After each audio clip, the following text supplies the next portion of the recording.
All right, welcome in. McElroy and Kubelik in the morning. Glad you're with us. It is Tuesday, October 22nd.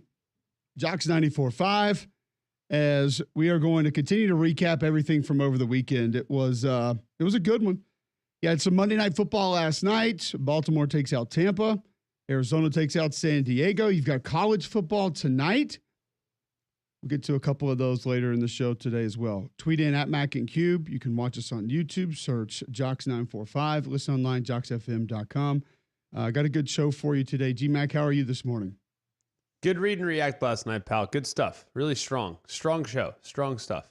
First one you've watched this year. Thank you. Appreciate that. No, I've only missed two, and it was the last 2 weeks. I watched the first four, missed two, and then back last week. What did you agree with, disagree with from last night? I agree with your assertion.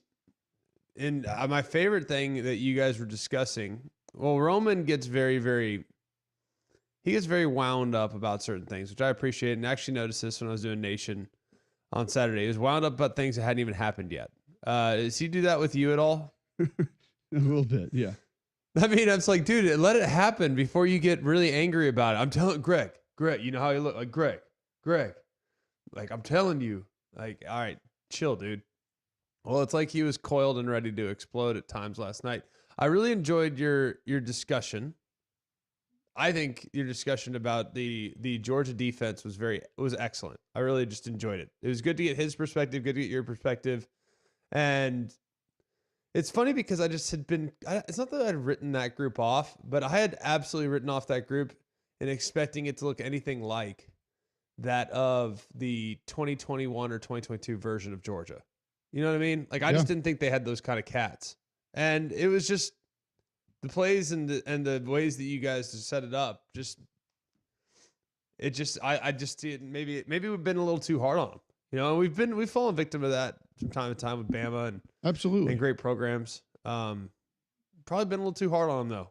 Really, honestly, looking at it, and that's kind of my takeaway watching your thing and watching the tape and all that stuff. Probably been a little too hard on them this year. I kind of wonder too. Have we won that? Let's be real. It's with Georgia now the way it was with Alabama for a long time.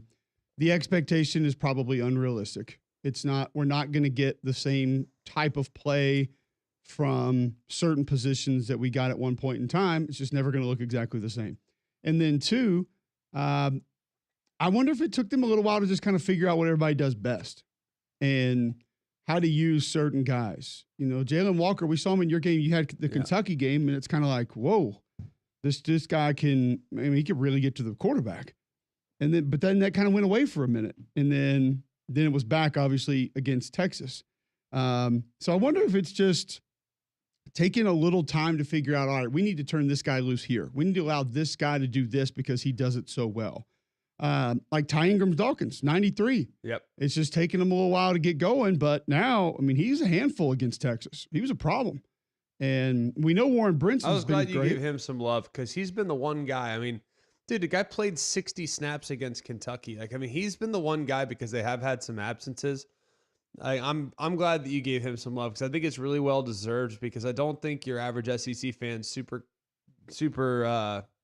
knowledgeable about Ty Ingram-Dawkins. And you can make a case he's been their defensive front MVP here in the first few weeks with so many guys in the lineup. I think absolutely. When Warren Brinson is healthy and he's been great.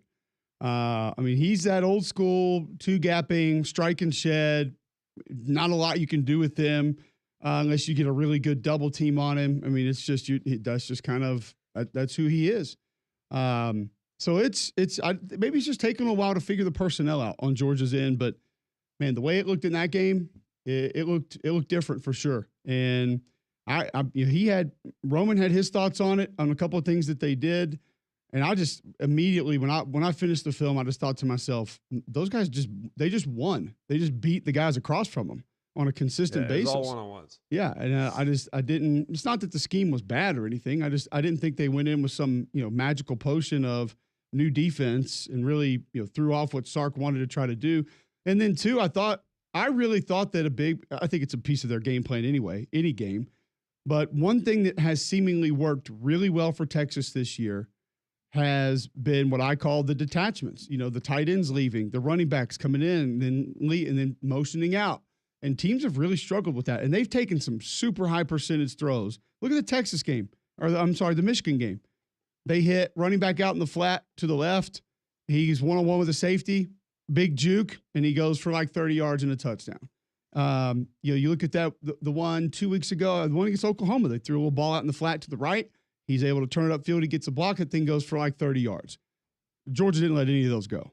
None. No. None to the tight end, none to the back. Now, they did have – there's one for a touchdown, like I think it's a little angle route kind of over the middle of the field a little bit later. But they did not allow multiple explosive plays on those type of throws, and that's something that other teams haven't been able to slow down. No, and I do think that the one thing that's difficult about coaching a team, and I know people are going to say that's crazy. I completely am in line with, all right, what do people do best? Like how many times have we had a discussion about about where Harold Perkins should be lining up?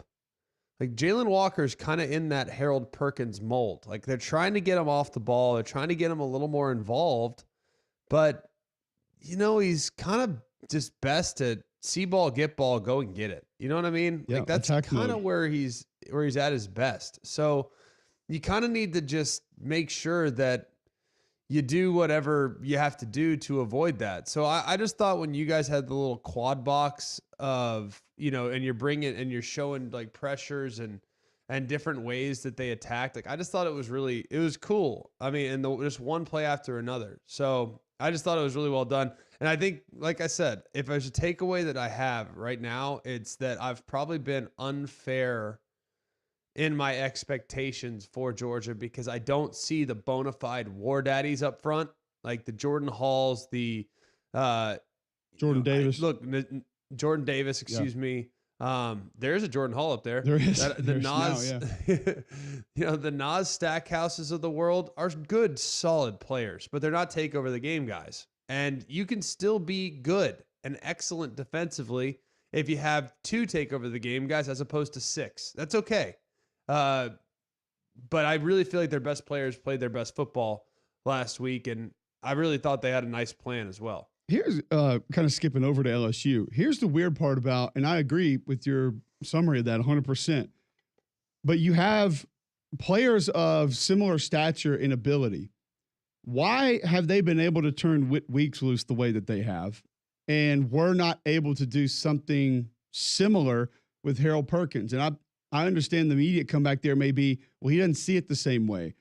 I believe that Whit Weeks can read plays and utilize his keys, but I think when I watch him, I don't feel like that's how he's overly successful. No. It's odd to me that he can be cut loose the way that he is and do everything that he's doing, because I think he makes plays when he makes mistakes sometimes. Not a lot, but a couple of times I've seen, oh, where's he go? Oh, wow, he made that play. He's kind of like, the receiver or the running back that's like the, oh, no, yes guy when he cuts it back and goes across the grain or whatever. But why were they not able to do something like that with Perkins? That's a massive mystery Perkins, to me. He's 210 pounds, and I don't think he's the most physical player. Like, he likes it out in space, man. And that's not calling him like soft or anything. I just think like he's not a guy that he can't play the bull in the china shop role. Like Whit Weeks is an old school wedge buster on kickoff. It's a great description, by the way. I mean, seriously, that's what he is. Yeah. Like, I mean, and he does it to offenses. Like, he's like, oh, I don't care. I'm just going to go blow it up. The guys, I called him this a couple weeks ago. He's a kamikaze pilot. Like, self-sacrifice, doesn't care. I might take myself out of the play, but guess what? I'm taking out 4 of you. Like, it's unbelievable. And I think it's hard to find guys like that. There's a place for him. I can promise you that. It's aging me a little bit, and there's an obvious comparison that I'm not trying to intentionally make, but he kind of reminds me of Bill Romanowski a little bit. Like when you watched Bill Romanowski play linebacker, he looked sort of stiff. Like he did not look athletic. He didn't look like he ran very well. But then you get to the third quarter, and you're like, man, this dude's making every tackle. Like he's just pounding people left and right. And he never looked like, I mean, he didn't look like Patrick Willis looked when he ran. You know, he didn't look like LT looked off the edge or anything like that, or Andre Tippett. Like he didn't look like those guys or Singletary, but you're like, man, it doesn't really matter how it looks because he's just making plays. It's wild to see the difference. Totally. I mean, I don't really remember Bill Romanowski. It was a little before your time. Before my time. Yeah. Yeah, but I mean, I remember him at the back end of his career when he brought the tackle box to practice, and I don't know if we could talk about that now. That would be. I remember the last 2 or 3 years of his career, they did multiple stories on him how he brought a tackle box to practice with all of his like supplements and pills every day, and he's like, "Well, I take 697 pills every day." It was right there out in the open. How many through a syringe? Well, did he take his tackle box in the stall with him? I don't think he cared. I don't think he cared. I think he did it right there at the water horse outside practice. He didn't care. He just did it right there. Watch. Embrace. Yeah. The other thing I guess I just, he was in Oakland, so I think he may have been a little pre-Balco. There you go. Knew some of those Bay Area folks. There you go. The other thing I feel like that y'all pulled some good clips, and when you watch it in its entirety, it feels like Georgia just completely dominated the game. But when I look at some of the clips that y'all pulled last night too, a lot of the clips y'all pulled, you gave great credit to Georgia for sure, but there were also, I mean, the tackles in that game played terrible. The right guard did not play well. It was just, I think, a little alarming to see an offensive line that had played that much football struggle as much as they did. I mean, we're talking about 3-man rush getting home. I mean, I'm going to give tons of credit to Georgia, like I said, but for everyone that does something well, somebody probably does something poorly, and goodness gracious alive, Texas's offensive line was bad ball the other night. It's funny when we were doing our pre-show meeting, and I forget who we were talking about, and Roman made a comment. He has a comeback for everything, like every single thing he's got a comeback for, and not being a smart aleck, but like he has a counter. He does not give. He should have been a lawyer. Like he does not give up on arguments at all. Like it's very rare will you hear him say, you know what, you're right, and he said something about the defense was off or did this or whatever. And I said, is there ever just a good offensive play? Do we ever just win? And he's thought about it for a second, and he's like, no, I think there's probably gonna be bad defense on every play that gets yards. There's got to be bad defense. And I'm just like, goodness gracious. And so it got me thinking a little bit. But when you flip that around, it's also accurate with what you're saying. Like South Carolina's front is amazing. But if you give me Dylan Stewart on Bauer Sharp, by God, we're getting to the quarterback every time. Not 9 out of 10, not 99 out of 100. Literally 100% of the time we are getting to the quarterback. And then if you give me Jake Roberts on Kyle Kennard, that's probably 99.9% of the time we're getting to the quarterback. Like the slide protection stuff, and I know I have fun with it and I talk about it, it's disgusting, Greg. The over-reliability on it is insanity. And like you said, you go watch the South Carolina film. There are 3- and 4-man rushes that get home and 2 and 3 offensive linemen being wasted. Same thing with Texas. Texas wasted every sack or pressure they gave up. They wasted at least 1 offensive lineman. And then all of a sudden they start going with, I'll just call it professional protection, straight drop back protection with the offensive line later in the game. And it's like, what do you know? They got it picked up. Same thing with Oklahoma. Or they at least give them a chance. You give them a chance. Yeah. And it's just like, I think if a team shows like full overload stuff, like if you're playing Rex Ryan, you better have your slides ready. But I am one, like, dude, there is nothing on planet Earth. And if you've ever watched any of my games, I had one this past weekend. If you've ever watched any of my games, if you give up a pressure or a sack on a 3-man rush, I'm losing my bleep. Like it drives me berserk. I hate it. It makes me so mad.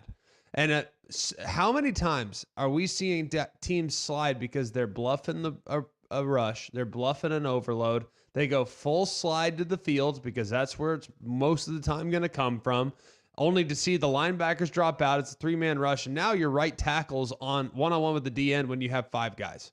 It's like, it just drives me absolutely berserk, and you're 100% right. I mean, slide protection these quarterbacks are not good enough at the college level to ID protection or ID overload pressures.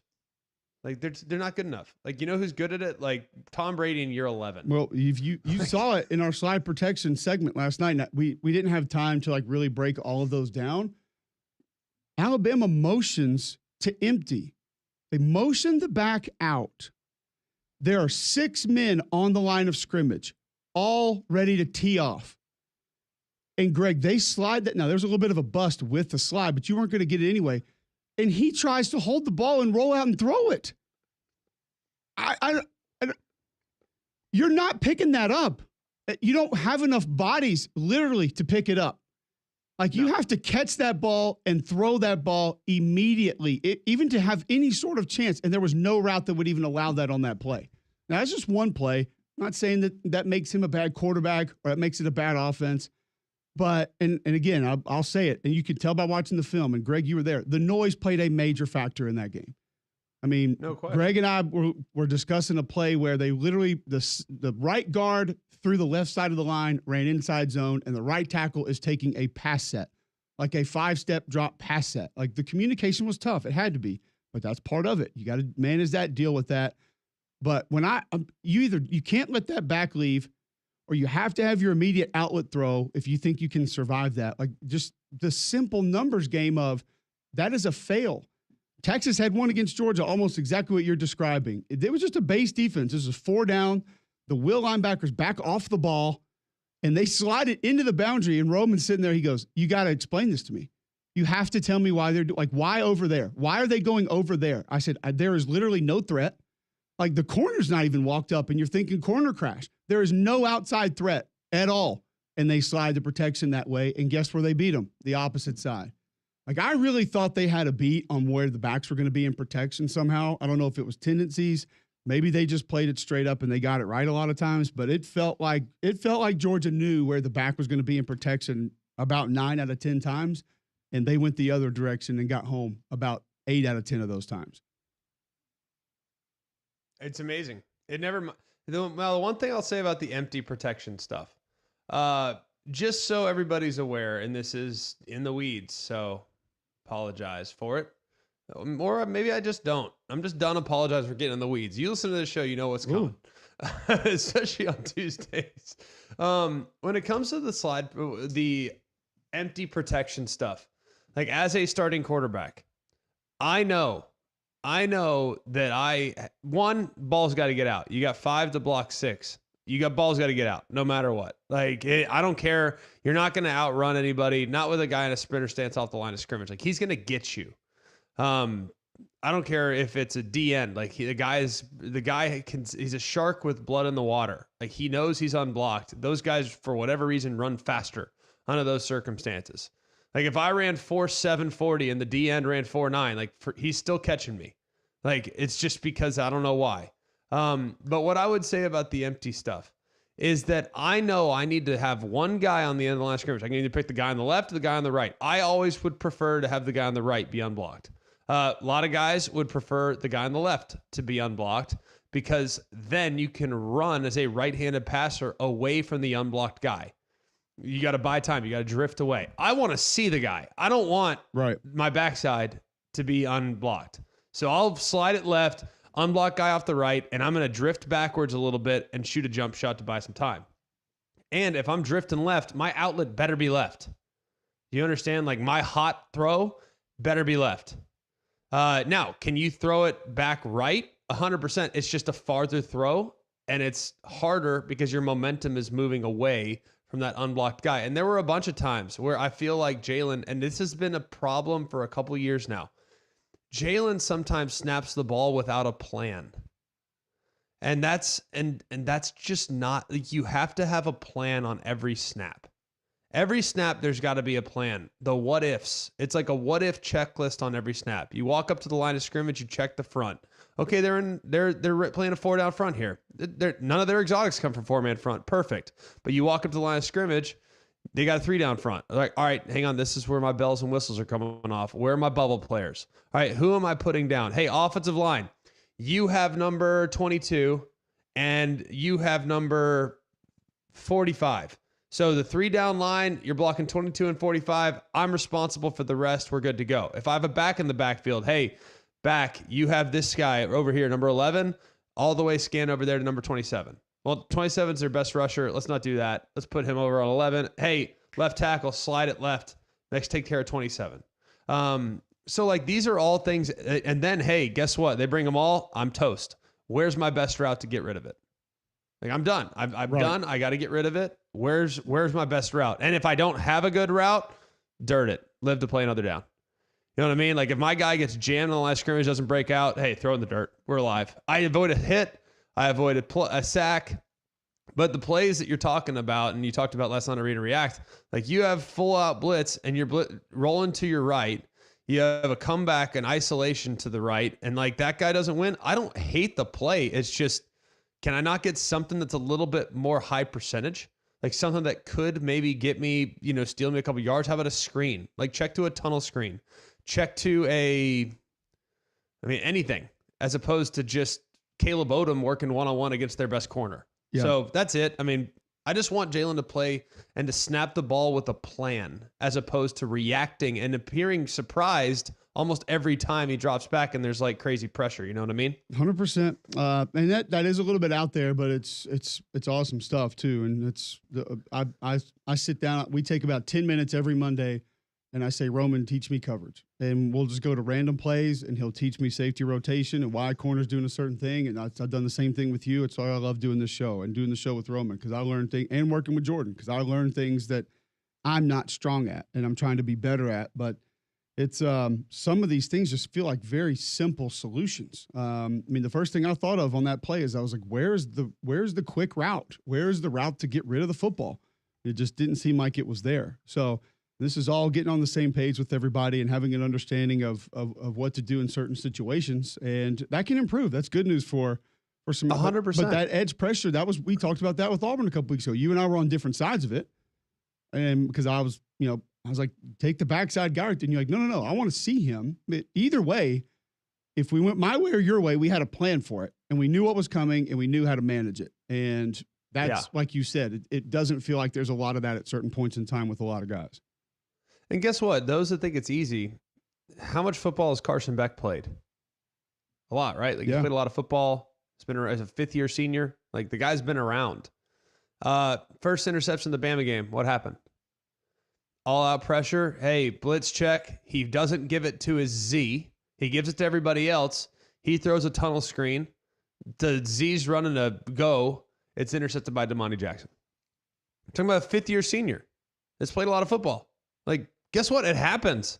Guess what? In the NFL, it happens. Like, you can be a seventh-year vet, and there's sometimes when, hey, man, just slip in the mind. Like, I forgot to put that guy in motion. Or, shoot, man, I can't believe I forgot to give him the quick wipe it off signal for our blitz beaters. Like, it happens. It's not great. You don't want it to happen, but it does. So, I just don't like it to happen as often as it happens sometimes in college football. And I just think that there are ways around it. It's going to require a little bit heavier lift in the pre-snap and a little bit more communication. Absolutely. All right, so we'll continue with this conversation and more all around college football. Want to talk a little bit of SEC top to bottom.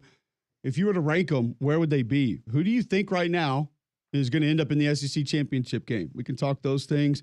We've got Andy Burcham at 8 to talk Auburn. Some interesting comments from Hugh Freeze yesterday. We need to listen to those. And I want to know where the Auburn fan base's confidence level is on Coach Freeze moving forward. We'll get about it. Joe Cook's going to talk Texas, this graphic thing that happened yesterday. I don't know if it's just a big mistake, if there's anything to it. We'll discuss that. Katie George was at Georgia, Texas over the weekend, also at F1. So Greg can talk to her about that. Did Hans Verstappen win? Hans? Or Franz? What's his name? Why does his name's Hans Gruber. Did he win? He's not the main guy. Who's the main guy? Verstappen. Isn't he the good one? Oh, no. Hans Gruber is the big rival. Verstappen's the best, but Hans Gruber's the big rival. Gotcha. McLean's rival? Is he the bad guy? It depends. I think Verstappen. Verstappen's the bad guy. Okay. Gruber's the good guy. And McLean, who races for Alpine, is the best. I feel like everybody likes Verstappen, though. I think he's kind of like the fan favorite. He can't be the bad guy. No, he just wins too much. Gotcha. And then He's like Bama. Everybody hates us. everybody hates him. Ain't been doing much winning though. Wow. Excuse me? All right, Come again? we'll talk all that and more, and we'll get going with it next on Mac and Cube in the morning.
All right, welcome back in. McElroy and Kubelik in the morning, 7:28 a.m. Tuesday, October 22nd on Jocks 94.5. Bill Smith Buick GMC is the GMC Dealer of the Year, the national champion of car dealers, and they're right up the road up I-65 exit 310 from us. Always appreciate the deals that they have on the lot. It's amazing to see some of the things that they can do for you. They've helped me out multiple times. I have a vehicle on order right now, and I know you guys will have an incredible experience if you shop with the nation's best. A 2024 GMC Sierra 1500 SLT is $13,500 off the sticker. That truck is normally $68,000.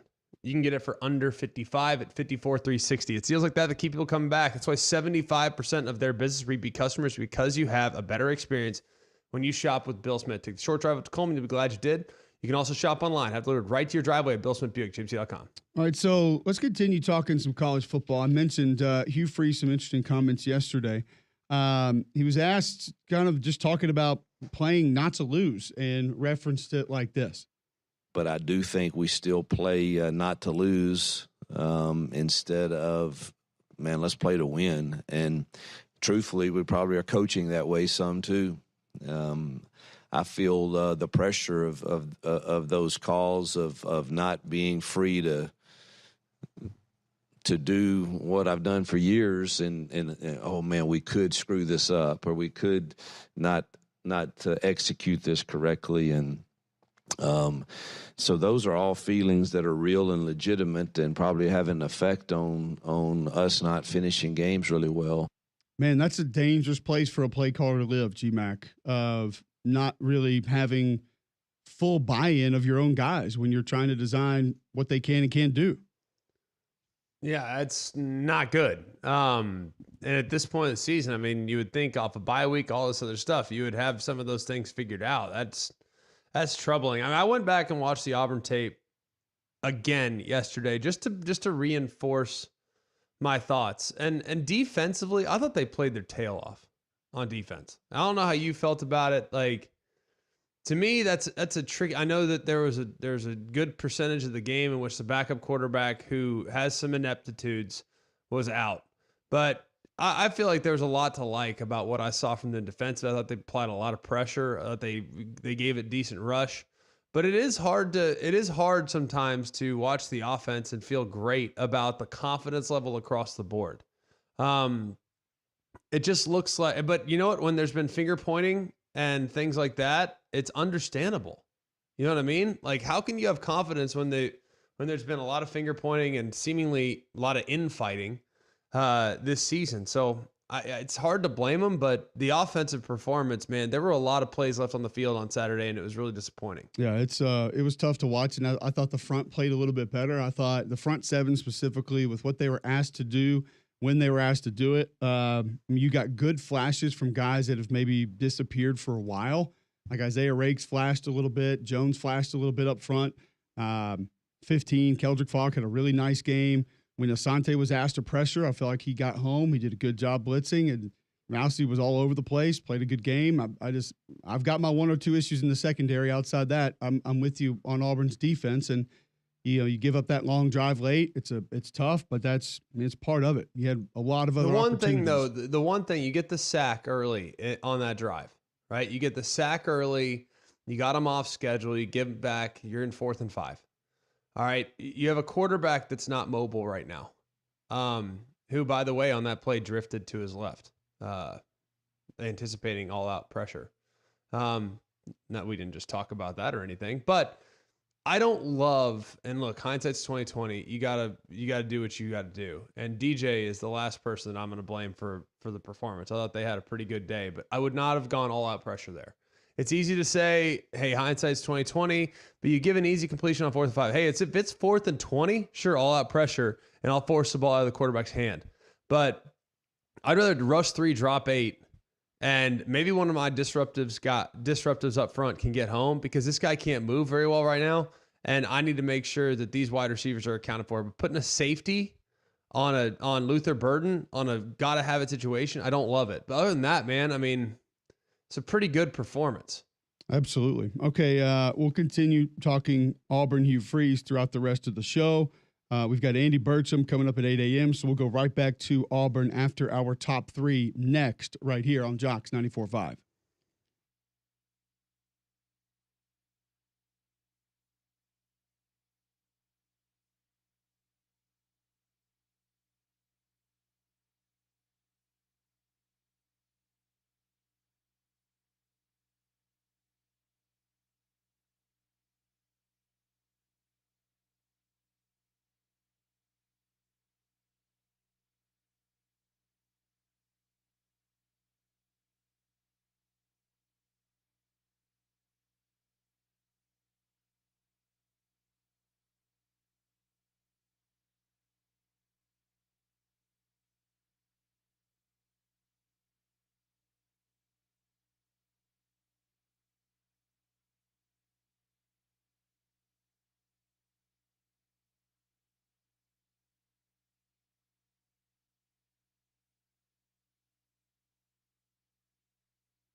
All right, welcome back in. McElroy and Kubelik in the morning. Appreciate you tuning in. It is 7:37 a.m. on Jocks 94.5. Watch us live on YouTube. Search Jocks 945. Listen online, jocksfm.com. The app is in your app store. You can watch, listen, everything right there. Get the podcast, all of it. Andy Burcham coming up in 23 minutes. We'll talk Auburn then. Stay with Auburn here just for a moment. Hugh Freeze on play calling being stressful. Yeah, it's a challenge, but I'm pretty clear with the guys what I think we're that we can do, and I think we're all in agreement and in alignment on that. The play calling part has been obviously Nick's does some of it, Kent does some of it, but I've for sure had my share of it. Has been it's 4 hours of stress. It's 4 hours of man feeling like you have to have the perfect call for us right now. That we don't have a lot of erasers. We don't have a lot of. We just don't have a lot of the margin for error. Seems so small, and maybe that's the feeling that has you feeling like, man, we've got to get this. Is that normal, Greg, or do you think that I feel like he almost kind of started to answer my question here? Do you think most play callers have that anxiety stress level just in every game, or is it more, do you think, for him because of what he doesn't have at his disposal? I think calling plays is stressful, man. I mean, I think it's one of the most stressful jobs because think about this. Think about being a boss and running, let's just say, a steel mill. And you have to make splits, and every one of your employees has to make split-second decisions. And you're sitting there, and you have to evaluate and assess, and you have to try to put your subordinates in the best possible situation. But every single decision is split-second, and it requires remarkable execution. And it takes 11 of them to do it properly. I think that'd be a remarkably dangerous and situationally tough thing to handle. I would punch the glass out if I were calling plays on a weekly basis. I really would. So I don't know about you, Cole. Like if you were calling plays, I'd be freaking out every snap. I'd hope that we repped it. I'd hope that we did the right thing. I'd hope that my quarterback can get me right, but man, it's hard. It's a hard thing to do. So I don't think he's out of the ordinary. No, I mean, I can imagine, especially when you've had some issues at quarterback, turning the ball over or not executing the way that you wanted them to, that would raise the level of stress. And I think too, when you haven't won a lot and you're kind of pressing to get that win, that would sort of add to it. But then, that's kind of the angel on the right shoulder. The devil on the left shoulder says, this is what you make $6.5 million a year to do. I mean, stress or no stress, this is what you get paid to do. And there are people now that you begin to look at it and you say, you have to have real concerns when your best asset is one of the things that is struggling the most, and that is him being a play caller. Not trying to really pick on things. I just feel like that is what it is. I mean, that's why you're there. It's why I used to always say when Malzahn would have the back and forth, the threat, this, that, I'm like, you got there because of your play calling capabilities, not because your long tenure of a successful head coaching career. Go call plays. Do what you do best to give your team the best chance to win. I don't know about the three-headed monster there. If that's something, and he said before, there have been times when I've given it up for a series, taken it back for 2 series, given it up for a game. This is not, that part's not new for him. It sounds a little discombobulated, but if you've done it before, I'm sure you know how to manage it, and it's not. But it is a little concerning that that's what he's always done, and that part doesn't really seem to be going well. Well, answer me this. Like, everyone that says, well, the game's caught up with them, all this other stuff, like, I don't care what the circumstances are. Like, you better have some dudes on the perimeter if you plan on being great. And I think they have some. I just think they're young. Like, this whole notion of, like, freshmen roll on the field and making plays and dominating, like Ryan Williams and and JJ Smith, like they're the norm. They're not. Like when you have young players, you're in trouble. And when you can't block them, you're really in trouble. So the edges have been really rough all game long. It's really tough, man. It's really, really tough. So I hope badly that, they can get some things sorted out, but I don't think the offense is archaic or anything. I don't think the offense in the game has passed them by. Like I still see a lot of guys open. I see a lot of good design, like the quarterback misdirection with 2 lead blockers in front. Like they got some stuff that's good. I just think they can go a little deeper in the run game, though. I don't know about you.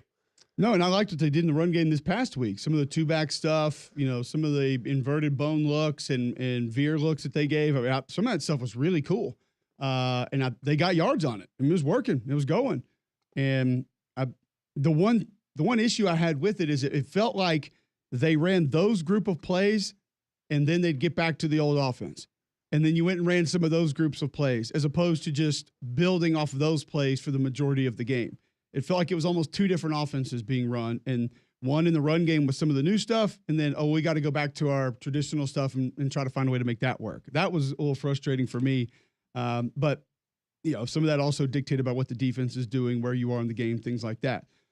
Where are you with your yard heading into next spring? Yeah, it's a long ways away. You probably hadn't thought about it, but we're heading into dormancy. Cold months are going to be here soon. Weather is cooling off, and your yard needs to be ready to handle that so it can be ready to come back lush, green, weed-free when spring does come again. And GMAC, nobody does that better than our friends at Wayne's. They're the best, and you'll get that first month free if you call them today, 866-WAYNES1. That's 866-WAYNES1. Use that offer code JOX. That's JOX. You'll be really happy that you did. It's really amazing just how far they'll go to make sure that your lawn is mosquito-free, weed-free, all these other things. Our lawn's great. We can be outside, enjoyable, not going to be itching and scratching and all this other stuff. It's just been terrific. So 866-WAYNES1. Visit callwaynes.com and let Waynes continue to create your happy place. All right, get to a break, come back. Top 3 next, and then Andy Burcham joins us to stay on this Auburn topic right after this on Jocks 94.5.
All right, welcome back in. McElroy and Kubelik in the morning, 7:47 a.m. Tuesday, October 22nd, right here on Jocks 94.5. Coming up tonight, you've got at 6:30, 7 o'clock first, CBS Sports Network's got UTEP at La Tech. That's at Joe Olivet Stadium. Is that correct? Does anybody know the correct pronunciation of that? Am I missing that? Okay. Yeah, that's What is it? All of what? Oil? No, not Spell olive oil. Joe Allet, Aillet. Owlet. Aillet Stadium. Sure. And also tonight, 6:30 p.m. on ESPNU, San Jose State is at FIU. That game will be played at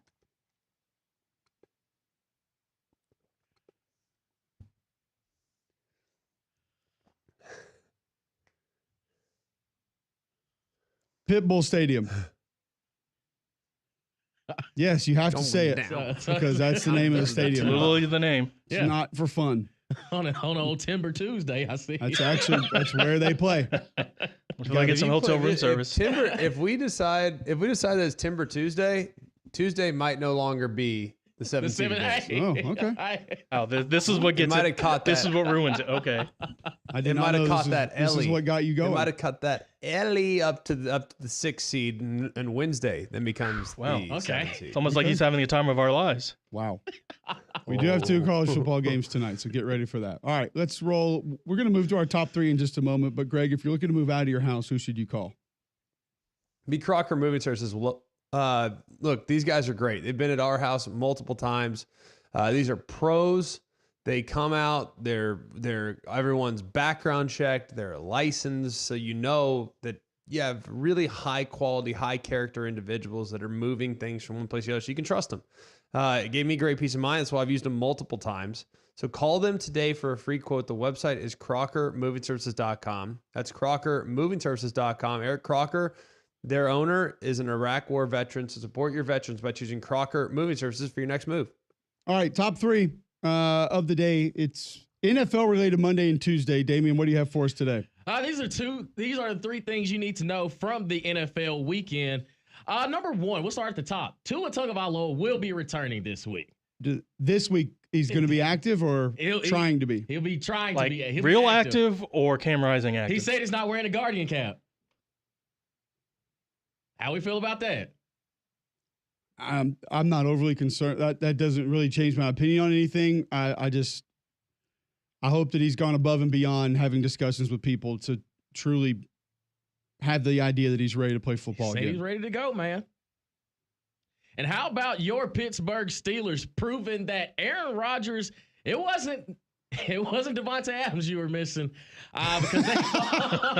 because you fall to the Pittsburgh Steelers 37-15. Aaron Rodgers 24 of 39, 276, a touchdown, but 2 bad interceptions.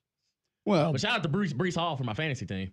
George Pickens But went it for could have been 100. 3. Najee went for 100. I mean, it's the defense defense. did not have a great day either. So It's collective. I actually caught a little You're bit. telling me of that that game Sunday night. firing the defensive head coach isn't going to help your defense? Didn't feel like it did against that group Sunday night, but you got Peyton Wilson had 10 tackles. Being a Greg. Jets fan is really, really difficult. I'm going to be honest with you. Being a Jets fan? Being a Jets fan. Imagine being a Titans fan, bro. No, why You've would had you? a few That's more just- moments. Yeah, but Correct, right. but honestly, there's so few of you that it doesn't really matter. Wow. Like, at How least many Jets us fans do you run Jets, across here in Birmingham? Wait till they have Alabama? another miracle in Music You know what's City. shocking? There's like more Jets fans. Like people just love. Everyone's a glutton for punishment. So you just become a Jets fan. It's just where you live. Well, I mean, yeah, you did see Cole. Didn't you see somebody at the World Games with a Greg McElroy jersey? McElroy Jets jersey. So Yes. yeah, so they are around here. But yeah, they are Jets I fans became around very big. I became very big in foreign countries because all the jerseys made that didn't get sold were shipped abroad. So For a nickel each. yes, it's money, probably man. less. Okay. The shipping costs more than the actual jersey itself. But yeah, here. We're here. import export business. I do think Good business. there's probably a Namath tie-in to some older Jets fans in this area True. that probably That makes sense. got Yeah. that going. Yeah. Yeah. All right. Next. The Kings of the North, The Detroit Lions claimed the number 1 spot in the NFC North after knocking off the previously undefeated Minnesota Vikings 31-29. Jared Goff 22 of 25, 280 yards and 2 tutties. Start off the game 12 for 12. That's And not to mention, optimal. yeah, hey, not to forget Jahmyr Gibbs. He was good. Yeah. 15 carries, 116 yards, 2 touchdowns. Monroe St. Brown adding He to was it. good. 8 catches, 112 yards. And I'll give you an honorable mention because I have to. How about your boy Marcus Mariota filling in I for knew Jay that. I thought it was Daniels, going to be baby. one, honestly. No. I think he wants to come back next week. 18 for 23, 205, 2 touchdowns, and pretty much fill in duty after Jay Daniels goes down with a rib injury in a 40-7 win over the. Listen, It doesn't matter who they play. exactly the They're gonna Carolina look good. Panthers. So He did look good. let me get this straight. Damian saw Tennessee win over the weekend. He saw Marcus Mariota get dusted off, and now Kellen Mond in the UFL. So Damian's having the best weekend ever. Kellen Mond has signed He with is the so Brahmas. back. San Antonio, right? Yeah. So you'll see him like every other week. A lot. Yeah. At home. Yes. The FCC won't You're allow right, me yeah. to say what I wanted to say about that signing. But congratulations, San Cole will Antonio, call. they're Cole will down. call 8 Brahmas games, except for the 2 that they're in Birmingham. It's fair. That will happen. Cole's like an SEC official. He can't call games involving his hometown, so he has to go on the road all the time. So that's the way it's going to work. This should be fun. I wish the San Antonio Brahmas nothing but the absolute worst. Wow. I'm a big Stallions guy. Huge Stallions guy. Okay. Is that a Can't wait. rivalry? Stallions Brahmas, the battle of the horses / bulls. Yeah, almost. No, I don't think so. They Nah. told us who the rivals are. I don't know if that's still going. No, Though. because the Roughnecks, they're not the Roughnecks, but the Houston Gamblers of the USFL. That was our rival. But it Was. kind of transpired to the Houston Roughnecks too. So Yeah. just any team down there in Houston, hate them. All right. Also, your guy, honorable mention, Derrick Henry, 15 for 169 Yeah. last night. Yeah, Caught a 12-yard touchdown. yeah. They were That's all you questioning. Lamar got for good? that? It's tough to see, man. It's That's tough. all you got for that It's tough to watch, dog. Not an Yeah. honorable mention. Okay, It's just tough- honorable mention. It's tough to watch. one? Lamar, pretty good, Greg. 17 to 22. Lamar good? 281, 5 touchdowns, no interceptions. He was Marlon cooking. Humphrey, Is 2 he good at football? interceptions. Great. Yep. Elite. Mayfield did throw for 370 and 3 touchdowns, but had both of those interceptions. Were just referenced. Cardinals over Chargers last night. James Conner, 19 for 101. That looked good. And how Uh, If you about could find it. Justin Herbert throwing for 349, but not even scoring a touchdown. Not throwing a touchdown. Are you? Man. Did you just hate on NNL. ESPN Plus? By the way, how? Saber did. He said if you could find it. Wow. Well, I mean, it's not readily available. They promote the crap It's out on. of It's on the ESPN app. It's just as once you available as anything pay else. for it. Yeah. What about the If you can Pac-12 find network? Netflix, you can find ESPN Plus. Netflix is like $24, and ESPN Plus is like $6. You'll watch it and like it, Saber, No, I didn't say I and we'll didn't. all reap the benefits. Just saying the fact that I had to. Absolutely. It's a write-off. Need it for work. Bad None of the news. current administration. I can't even find a Greg McElroy Jets jersey online. Wow. Check So- eBay. They're all sold out. I'm looking. Oh, dang. Wait, we found a all Cole sold out. Kublik game worn jersey on We eBay, but can't not a find- Greg one. Wow.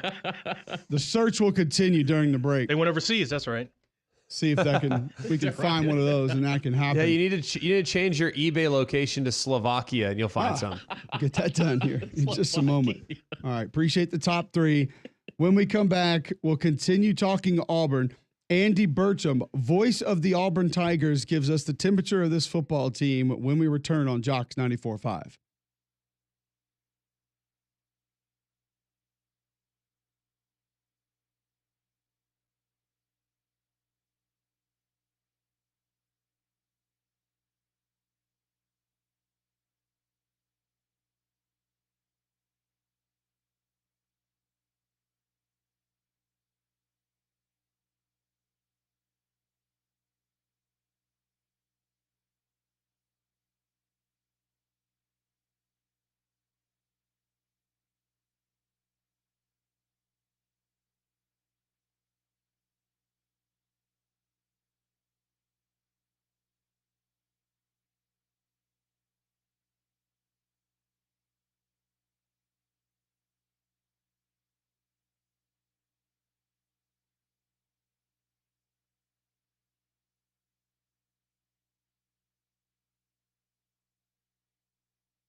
Welcome back in. McElroy and Kubelik in the morning.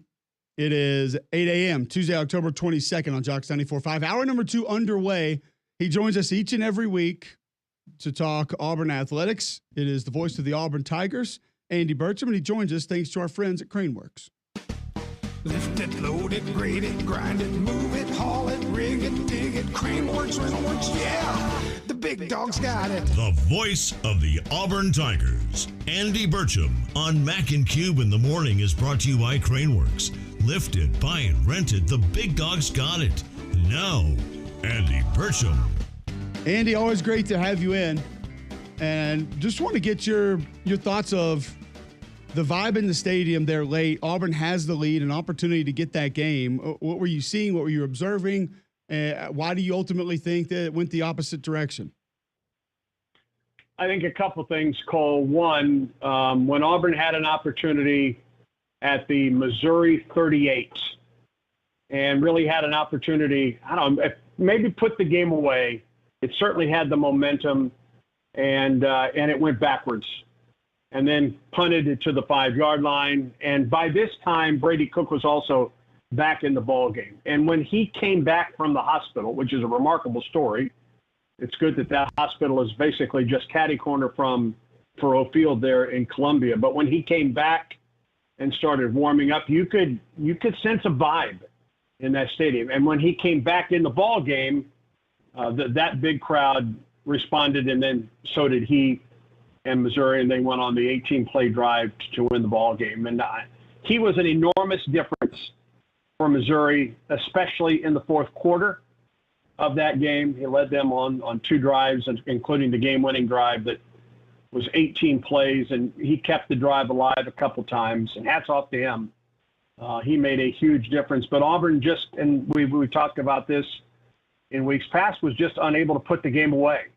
It was the same situation, or a very similar situation, against Oklahoma at Jordan-Hare Stadium that Auburn was in this past week in Missouri. And after the game, you kind of leave the game feeling the same way you did against Oklahoma. You had a double-digit lead. You had a 2-score lead against a top 25 team, and we're unable to put them away and come away with a loss. And it's a head-scratcher. It's frustrating, I know, for this team, but I don't get the sense that there is despair or anything like that with this ball club as it gets ready now to go to Kentucky to face a fabulous defense this weekend. Well, looking at the game, there were some pretty significant moments. A missed field goal, which was no bueno. You got a dropped fade in the back left corner of the end zone, no bueno. There were obviously a bunch of moments where this thing could have been broken open. You referenced the getting the ball at the 38-yard line, and you go backwards, and then you drop a shallow cross. I mean, the inconsistencies are seemingly alarming. I'm not saying that if he catches the shallow cross, he's out the gate, but he might have a chance at kicking a field goal, and maybe it's a little different story.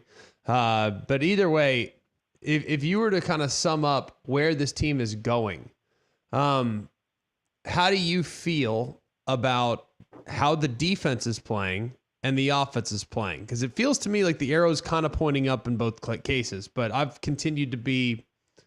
feel like I've continued to be very glass half full this whole season. I think with the offense right now, it's the inconsistency of the offense that is playing a factor.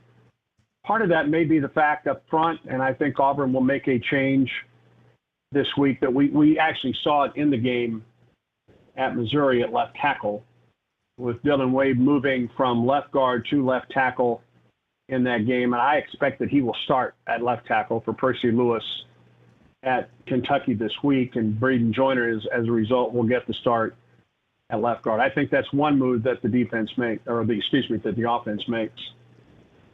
I thought the defense, other than the final drive of the game, played relatively well.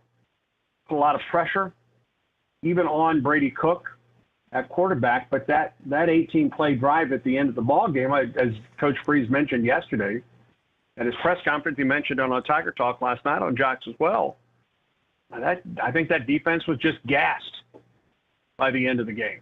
I thought defensively, other than that final drive, of the game. I thought the defense played well enough to win at Missouri on Saturday. The offense had its moments, and back to the defense, it actually forced his first turnover, his first fumble recovery of the season, then got another one on the punt that was fumbled into the end zone, and Antonio Kite recovered it for a touchdown as well. So I know we beat a dead horse here. This is still a young ball club, and it's a ton of young guys.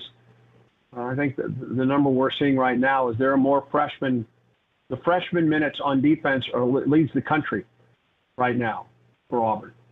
And offensively, I think Auburn's freshmen, the numbers are leading the SEC. So this is a relatively young ball club, and I know we're midway through the season, and these young guys they've got to start stepping forward for you. I thought other than a couple of moments last week, and the missed field goal turned out to be an enormous, I think, turning point in that ball game. And that may be another thing that we see a difference in. We may see Alex McPherson on some short field goals this week as well. So that's where Auburn stands right now. And then you look, guys, I mean, I don't know if you've probably not been in a situation like this, but you've been on that field. You've been a part of college football programs. I mean, really, to me, the only alternative you have right now is you keep going. You keep pressing. You look for that chance to finally break through and win one of these close games, or you win one, going away in this one. I don't think you have any other choice at this point this season. Andy Burcham with us on the Buyers Right Hotline. Thanks to Craneworks. He joins us each and every week. I want to go back to those offensive changes. I really liked what I saw from Braden Joyner. I think Dylan Wade can be fine at tackle. He doesn't give you the size and length that some of the other candidates do, but I think he can hold his own, and he's a fighter. What else can you tell us about Braden Joyner? Well, it's another youngster. He's a redshirt freshman out of Anniston. He has played some at that left guard spot, especially when Wade was bouncing out to right tackle and took over for Tutall Miller in a couple ball games when Miller went down. So they like Braden Joyner, but again, he's a young guy. And, you're going up against a fabulous defensive front in Kentucky this week. When Hugh Freeze talked about that Kentucky team yesterday, the first thing he talks about are those guys up front. And J.J. Weaver, who's 4th in career sacks and 7th in career tackles for loss, and Deontay Walker and Keyshawn Silver and those. So, I mean, it is as good a defense, I think, that Auburn, other than perhaps Georgia, that Auburn has faced this season. This is a Kentucky defense that is 5th against the rush and 2nd against the pass in the Southeastern Conference. While Kentucky has had its struggles offensively, defensively it has been terrific, other than perhaps this past weekend at Florida. So regardless of who Auburn puts out there, and I think it will be Braden Joyner at left guard and Dylan Wade at left tackle, you're going up against a really good defense and a fine defensive front that Auburn faces this week. When you look kind of down the stretch, obviously it's thin margins from this point forward, but hey, welcome to the SEC in 2024. What do you think would satisfy the fan base? What kind of finish? Of course, beating Bama is the easy thing to say, right? I understand that. They beat Bama, everyone's happy again. But what do you think? I know that success or perception of success is probably out the door given the 2-5 start.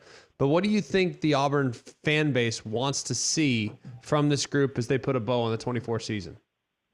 Other than a bunch of wins at the end of the season, I think this fan base, this family wants to see Auburn continue to improve on this season. They want to see a team that continues to put forth supreme effort, game in, game out. And that's with some incredible disappointing losses this season. Games that Auburn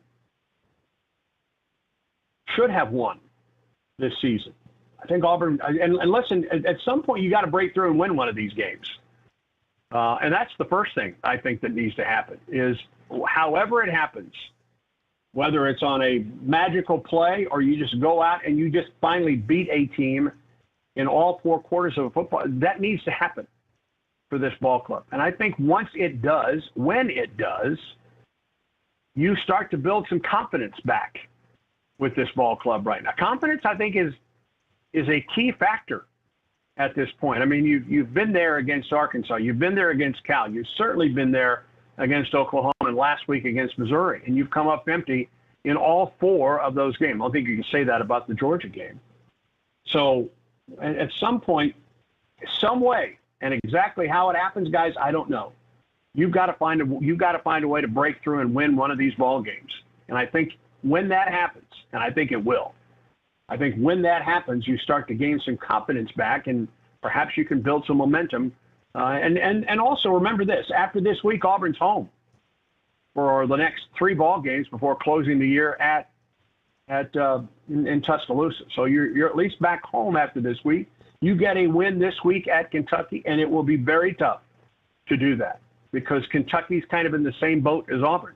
Kentucky's 1-4 in the SEC. Auburn 0-4 in the SEC. But you get a win this week, and then you're back at home. You're back at home for 3 straight games before you go back on the road to close the season, in all likelihood, in Tuscaloosa. Andy Burcham joining us on the Buyers Right Hotline. Thanks to Craneworks. He's with us each and every week at this time. We played a little bit of the audio earlier, Andy. Hugh Freeze talking about the stress that comes with play calling and how it's a little bit different this year because of maybe the execution or certain players he doesn't have. Have you had discussions with him on how different that is this year as opposed to other years? I think it's a little bit tougher this year, and I don't even know if it may be tougher than it was a year ago. I'm not certain. I asked him on Tiger Talk last night, does he second guess himself as a play caller right now? And he says he's always second guessed himself. But he talked about it yesterday in his press conference that I don't think he feels that he's, as he called it, is calling these games. This offense is calling games freely at this point. I don't. This is not where they want to be as an offense. So I think it's frustrating. I think it's frustrating for everybody in that building. And the key to me is, in spite of the frustration and perhaps a lack of confidence, you continue to press forward at this point. I believe he is doing that. I believe this team is doing that, Cole. Well, Andy, we always appreciate the time each and every week. We look forward to these visits. Thanks for joining us, and we know you do it thanks to our friends at Craneworks. And Wasteworks, a Craneworks company, provides roll-off dumpster rentals in the Birmingham area with a range of sizes and fast service. They're your local dumpster rentals source. Visit wasteworksusa.com. That's wasteworksusa.com for a quote. All right, I'm heading to Lexington. Where's everybody else? Are you going to go to Tony's? I don't know what Tony's is. Tell me. Steakhouse. You got to get to Tony's for dinner. Okay. Well, I'll do that. We go back for basketball as well. That may be more likely for a basketball visit. But I've been to Malone's, and Malone's Steakhouse is very good as well. Yes. What about you? I'm in Nashville. Mac? All right. Well, give me a good scouting report in Vanderbilt. Cubelics that's I think honestly my favorite game of the weekend. Like, I'm really excited about that game. Maybe I'm just a football nerd, but I'm really excited about Texas Vandy. But I will be at the Meadowlands for Navy Notre Dame. Navy Notre Dame. That's an intriguing matchup as well. It's a weird one, but it's pretty exciting. I'm pretty fired up about it. I really am. Have you done a game with one of the service academies yet? No, I've never done the service academy game. So this will be the first time I've had Navy or Army. I've had Notre Dame 100 times, but I'm really excited. I mean, I didn't even know this was on our air. So when I got this assignment, I was like, what? I was like, how'd we get that? I thought it was like a CBS deal, where they had the service academy. So I'm pretty excited about it for sure. Well, enjoy it, guys. Have a great calls this weekend. All right. Thanks, Andy. Talk to you next week. Take care, guys. Take care. All right. Andy Burcham with the Auburn Network joining us on the Buyers Right Hotline. I love that you just made the same mistake that I made yesterday. It was actually in our Read and React meeting. We were talking about different games. And I was like, yeah, Navy Notre Dame at the Meadowlands. And they were like, what? I was like, whatever. MetLife, they call it. I don't know. It's always going to be the Meadowlands to me. Just like it's in the Meadowlands. Candlestick it Park. Is. I don't whatever. Pac Bell. Well, if you as someone that lived in New Jersey for 3 years, it's the Meadowlands. It's not MetLife. So that's the area. Yes. Okay. Just like the Steelers play at Three Rivers. They don't play at they don't play at Accenture. They play at I'll Three at Rivers. least allow Heinz Right. because that was the updated stadium. Heinz. But yeah, I heard somebody the other day say something at Accenture Stadium, and I was like, where's that? Oh yeah, that's where the Steelers play. Never gonna call it that. That's okay. I hate that. No. It's still Staples Centers to you? Yeah. Or is it crypto.com. Well, as a crypto Greg supporter, calls it I crypto. call it crypto. Yeah. Yeah. Crypto I'm a that big went crypto guy. bankrupt? I mean, I Right. could just call it the Forum and Oh, God. old school. The Great Western Forum. I like Yeah. that. We can do that. Get We'll that call it going. that. Yeah, it's Great Western Forum's right next to SoFi. Why could they not? Um, Yeah, I remember when I flew by and first saw SoFi, I was like, oh, there's a Forum right over there, and it looks tiny compared to that thing. It looks like a grain of rice next to a bowl. It's It's crazy. like I wish that all the new stadiums had to incorporate the old names as long as they weren't like a product, like Heinz Three River Stadium, new Three River Stadium at Heinz Field. Oh, boy. Something like that. That's a mouthful. Yeah, but I don't care. I feel like you should have to incorporate that. Like it should be Candlestick Park at Pac Bell Field, something. But I hate the fact that we lose all the old ones because that's what we grew up with and that's what we always knew them as. And unfortunately, the stadium in Nashville has been 22 things, so I don't even know what the original name was anymore. I forget what they even Well, I called mean, that. as a we're about gate. to build a new one. Yes, they are. Taylor Swift's stadium. Have you seen that's Kansas City. Did you see the renderings of the new Cleveland Stadium? Mm-mm. Yeah. Oh man, It looks like a giant glass it's rectangle. incredible. Really? Go look up renderings of the new stadium for the Browns, which, I mean, that's where I remember when that stadium was built, it felt kind of modern and cool and new, but I guess, yeah, that thing's probably out of date now. How do we have some stadiums that are 172 years old and they're fine, yet these other stadiums are 20 years old and we're like, oh, it's dangerous. I'm not sure that one's going to make it. Ooh, Probably need a new stadium. Turner Field's getting outdated. Oof, we need another one. Well, I think there's a different problem there. Well, correct, yeah. Yeah, it's just, Oh, they have to, like, well, unless you in just, Atlanta? you want to like handle all the surroundings. oh, like It wasn't so much the stadium as it was. Fayetteville. Fayetteville is just a drive. This was a dangerous drive. I mean, it's Atlanta. It's kind of like why we don't play Missing games at Legion something. anymore. Yeah. Oh, I mean, Oh, well. Yeah. Magic City Classic is this weekend. at Legion, where it should be. Yeah. And where I wish the Iron Bowl still was. But we're never going to get that again. All right, we'll be back with more next on Mac and Cube in the morning.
All right, welcome back in. McElroy and Kubelik in the morning.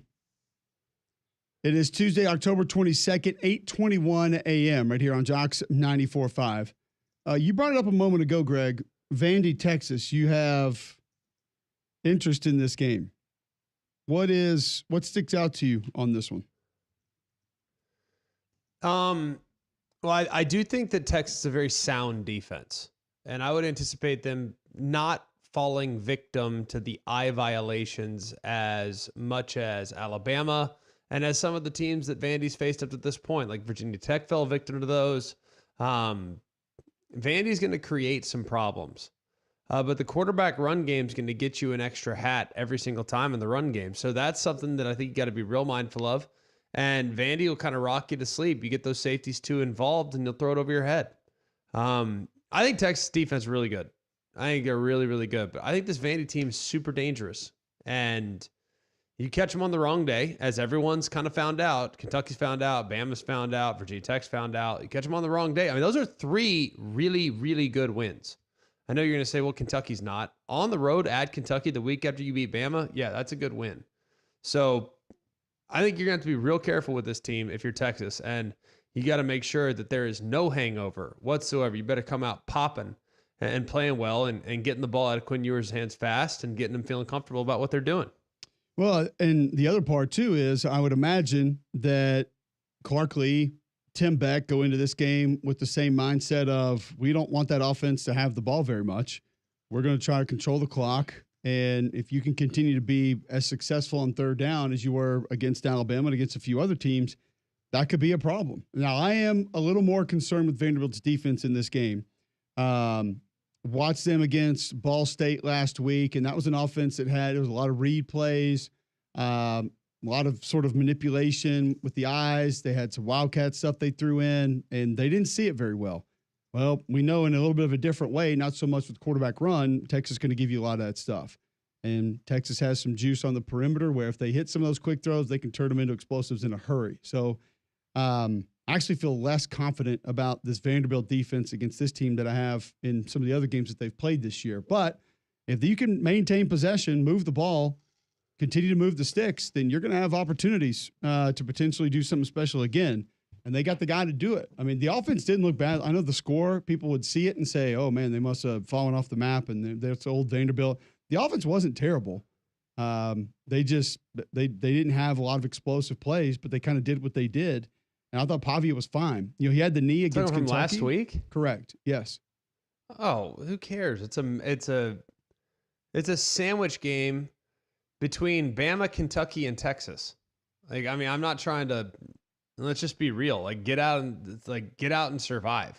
I mean, am I wrong? No, and that's why I was fine. I didn't really mind it. I thought he missed a couple of throws, but I mean, the good news is he ran 13 times for 82 yards and a touchdown. Well, he had the knee against Kentucky, remember? So when he came back in the game, and you just wondered, I think people probably saw the numbers and said, oh, he must be, slowed down a little bit dinged up, but he looked fine. And you survive, you win, you get to 5-2. You're past your total already. So I think if you're looking at what the formula, the plan has to be, it's got to be very similar. I just wonder, I would imagine a plan more along the lines of what we saw when they played Missouri, Greg, playing 3 and 4 deep most of the games, just saying, hey, if y'all want to go underneath, that's fine, but we have to tackle. And they will. They'll have to tackle them if you're going to do that. If you're going to give up those quick throws in the flat and quick throws over the middle of the field, you better get them to the ground because Wingo and Bond and company, they can score in a hurry. Heck yeah, they can. Here's the thing about, like, Bama scored 35, right? So I think that Texas will be able to I just think Texas has more people on their offense that can take over the game. Like, their tight end can take over the game, Gunnar Helm. You got 2 or 3 wideouts, and if Bond's up or if he's ready to go, like, that's another guy. I mean, they have 2 or 3 wideouts I think can take over the game. I think they got a couple of backs, and Weisner now with him coming on. Jaden Blue, I've seen him take over the game last year, but it's in there. Like, he can do it. And then I think your offensive line could take over the game too. So, I mean, you have 5 or 6 guys offensively that you got to try to defend, because if you don't defend one, they can take over the game. So I think it's whereas when you're defending Alabama, there's really two guys that can take over the game, Ryan Williams and Jalen Milroe. Jam Miller might be trending in that direction, but I don't know if he's there just yet. So I think this is a very tough test for Vandy's defense, but if they're opportunistic, it's all about being opportunistic. Because if they just play down and down out and Texas has a clean sheet, yeah, they're probably not winning.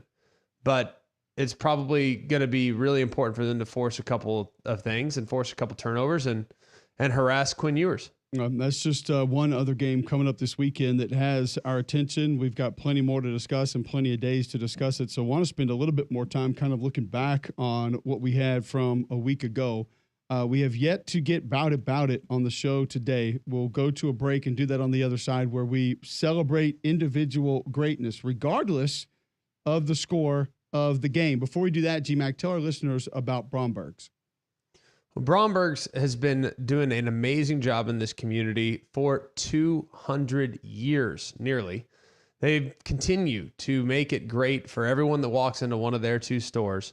That standard is set for fine jewelry, watches, giftware, and the best in customer service. They're the oldest business firm in the state and the nation's oldest family-owned and operated retailer. They also have a Seiko watch event coming up. That's Thursday, October 24th from 5 to 8 p.m.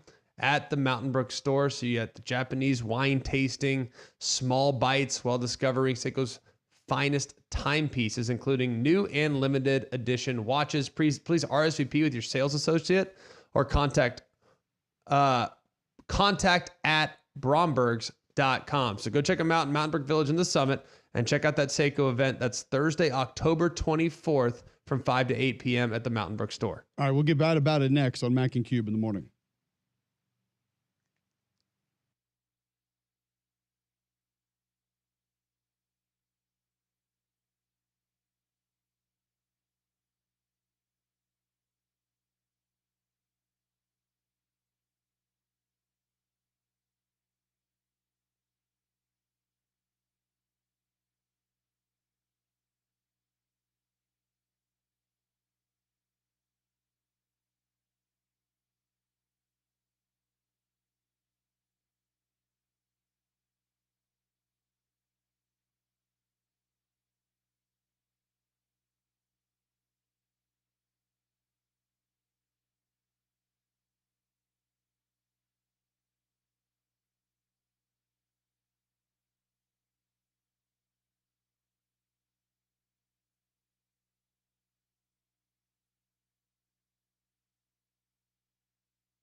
All right, welcome back in. McElroy and Kubelik in the morning. A little off with my timing. Joe Cook's going to join us, talk Texas football. We will get bad about it after Joe is with us here this morning. Katie George still coming up at 9 a.m. So we'll go to the Buyers Right hotline now. Welcome in Joe Cook, who covers the Texas Longhorns. Let's just start with the obvious, Joe, and that is this graphic that 24/7 releases about Quinn Ewers yesterday. Is this truly a hack, or could there be something else to this? I think it's a hack. I don't think there's anything to it. He practiced yesterday. Quinn himself, I think during the offseason when people were asking, hey, why'd you come back? You know, he said all the right things about winning a championship and developing. But he said, you know, one of the things that he wanted to do was lengthen his resume for the NFL. You know, he had two seasons which he missed games due to injury. So he recognized, and probably as a result of a pretty strong quarterback class that he would have been maybe in the middle of, that another season of lengthening his resume would do him a lot of good. So that's why it didn't make any sense at all. I know the guys over at 247 who break the news like that, and if they're breaking that big of a story, they're putting their names on it, on that graphic, in that caption, and that didn't happen. So, it created a very interesting Monday afternoon, but no, it was one of those, hold on, none of this makes sense, so let's figure out why this happened type things. And of course we learned maybe not who was behind it, but what was behind it. Yeah, I think he's got to play to kind of help his draft stock. I mean, if I were advising him, I would say, buddy, like you're a great player, but I mean, I don't think it's a foregone conclusion right now that you're going top 10 based on, I think, the tape up to this point, but talent is certainly there. When you watch Texas and you see the challenges that they had blocking Georgia last week, this is an offensive line that's played a lot of football. Do you now have new concerns about this team competing at the top of the sport, given the challenges that they just had? Maybe on one side. I know Kelvin Banks got credited with a couple of those sacks, maybe one, maybe two. But one of them, he's blocking Michael Williams for 4 seconds. So, and Michael Williams kind of fell into Quinn Ewers. It wasn't like Banks got okey-doked or anything like that. That right side of the line, though, with DJ Campbell and Cam Williams, DJ Campbell's been the starter for a couple of years. Cam Williams, first-year starter. They did not play well. They had penalty problems. They had play problems on Saturday. And, you know, the thing is with DJ Campbell, he's got a backup in Cole Hudson, who's played a lot of games, was in during that game and had some good football. Texas was down a tackle, backup tackle on Saturday, so they couldn't throw somebody else out there unless they wanted to put a true freshman in there. So those guys took a lot of lumps. It is, you know, that's obviously the best defensive front they've faced, and I know there's been a lot of talk about the teams on Texas' schedule. They have faced teams with pretty decent defensive fronts in Michigan and Oklahoma that obviously have weaknesses elsewhere. But obviously, I think we learned that Georgia, especially when they have Michael Williams and the number 11 Jaden Walker, I think those guys are different. Those guys are not on every field that you walk on, even in the SEC. And you know, even against some quality O linemen that has given Quinn Ewers some time, that they reaped some havoc that Texas wasn't used to. So, and it's not just the line. You know, there was some stuff on Quinn as well, missing some open guys and not really stepping up and, you know, showing some mechanical flaws from a couple of years ago. But the right side of that line learned some lessons on Saturday, that's for sure. What do you think, and Joe Cook joining us, he covers the Texas Longhorns. How do you think the quarterback situation is handled moving forward? Is it just Quinn is the guy and then Arch comes in if something happens to him? Is there going to be a more likelihood of just playing two at different points in time? How do you see it? My takeaway coming from that game on Saturday was this is a one-game thing until it's not. And I recalled a couple of years ago, I think it was 2021. Actually, it was 2020 when Texas was playing Oklahoma in the Cotton Bowl. Spencer Rattler was the starter for the Sooners, and he played like pretty bad. I'm about to say something I know can't be said on air. So Lincoln Riley put in Tanner Mordecai for a couple series, go into halftime, and then Spencer Rattler comes in and lead the big comeback in the second half, and the Sooners win and storm the field. And I think that's kind of the situation that we saw there on Saturday. The fact that it's Arch Manning, being who he is, does draw a lot of eyes to it. And the fact that, I think there are still questions about how fully healthy Quinn is. And at the same time, he's on the field. He's expected to execute.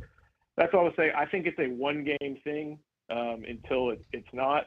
Sark has invested so much time and emotional capital and all that different type of thing into helping Ewers be the quarterback of this team and the guy that he believes can get them to very lofty heights, to where I don't think that one bad half and, some other poor but not terrible halves, but one bad half is going to be the thing that causes them to say, all right, time to turn the keys over. That's the difference. I mean, look, I lived this in 2012 with Tim Tebow and Mark Sanchez. And every time Tim Tebow went out there to cover a punt, it was like a standing ovation. And every time Mark Sanchez ran out there, it was boos. And I understand very much how that dynamic can affect a quarterback. And I think because of who the backup is, if it's Michael Hawkins for Oklahoma, nobody cares. But it's Arch Manning, a guy that college fans and NFL fans have been waiting to watch for 6 or 7 years. So that's why I think it was a mistake to open Pandora's box, because now in the event in which Quinn struggles in the first 2 series of the next game, the crowd is going to be chanting for Arch, because Sark has already proven the willingness to do what he did last week by pulling the plug on Quinn and putting Arch in the game. So that's why I think it's different. Do you not view it that way?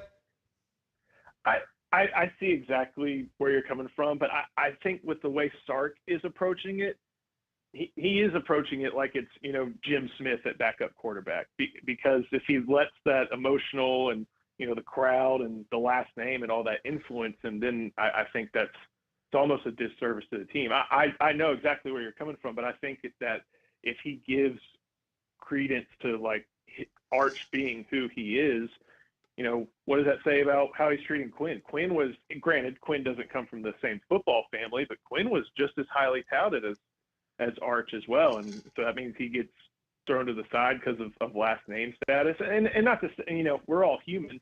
And these are tough decisions, but hey, that's why Sark is the 3rd highest paid head coach in college football. He's got to take care of these problems. Joe Cook joining us on the Buyers Right Hotline. He covers the Texas Longhorns.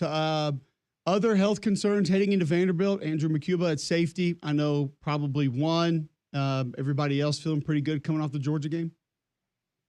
Yeah, it was good to see Isaiah Bond getting some action out there. Looked pretty good on that cat and mouse game. Andrew McCuba is going to be a loss because, we saw that pick he had of Carson Beck. They're already down Derek Williams for the season, another safety at that same position. I know that's typically interchangeable, but those are 2 guys who basically had the starts at that role. So Michael Taft, the former walk-on, is going to have to take on a larger responsibility, and they're going to have to rely on Jelani McDonald, who's been a special team standout for past couple of weeks and has gotten action against Michigan and against Georgia in these big games. But they're going to have to rely on him and possibly even move around someone like Jahdae Barron in order to get the most out of that safety position as they have the Vanderbilt game before going into bye. And Sark sounded optimistic that they would get McCuba back probably after the bye. It wasn't a season-ending deal. Joe, we appreciate the time. Always great catching up. Thanks for filling us in on everything Texas, and we'll catch up again soon. Guys, appreciate it a lot. Thank you. Absolutely. Joe Cook joining us there on the Buyers Right Hotline. Follow him on Twitter at JosephCook89.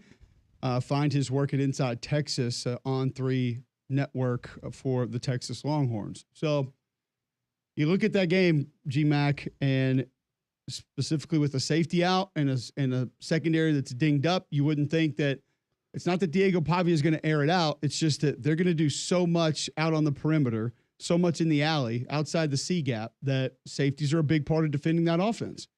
And that has to give you a little more concern, just some of the bodies that you'd like to have in that aren't going to be there. I don't know where you stand on it, but I think safeties when playing against a group like this defensive linemen to me are the most important thing when playing against a group like this. Because if they can force the issue and win up front real quick and force Diego Pavia to make really quick decisions and muddy things up, then that is number one. So if I have a great D-line, I feel pretty good about it. But, man, safeties might be number two because the linebackers are going to get fooled. So the safeties got to be on the same page. And if the linebackers get fooled, your safeties can't. You know what I mean? So that, I think, is something that will be worth watching for sure heading into this game this weekend. All right, let's turn the page and talk a little bit more Alabama. The loss at Tennessee. And Kalen DeBoer was asked some interesting questions about that game and about some of the thoughts. We'll do that after we talk to Katie George at 9 o'clock this morning. But when we return, we get about it next on Mac and Cube in the morning.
All right, welcome back in. McElroy and Kubelik in the morning, 8:45 Tuesday, October 22nd, right here on Jocks 94.5. Every week, we celebrate individual greatness. Doesn't matter the score of the game.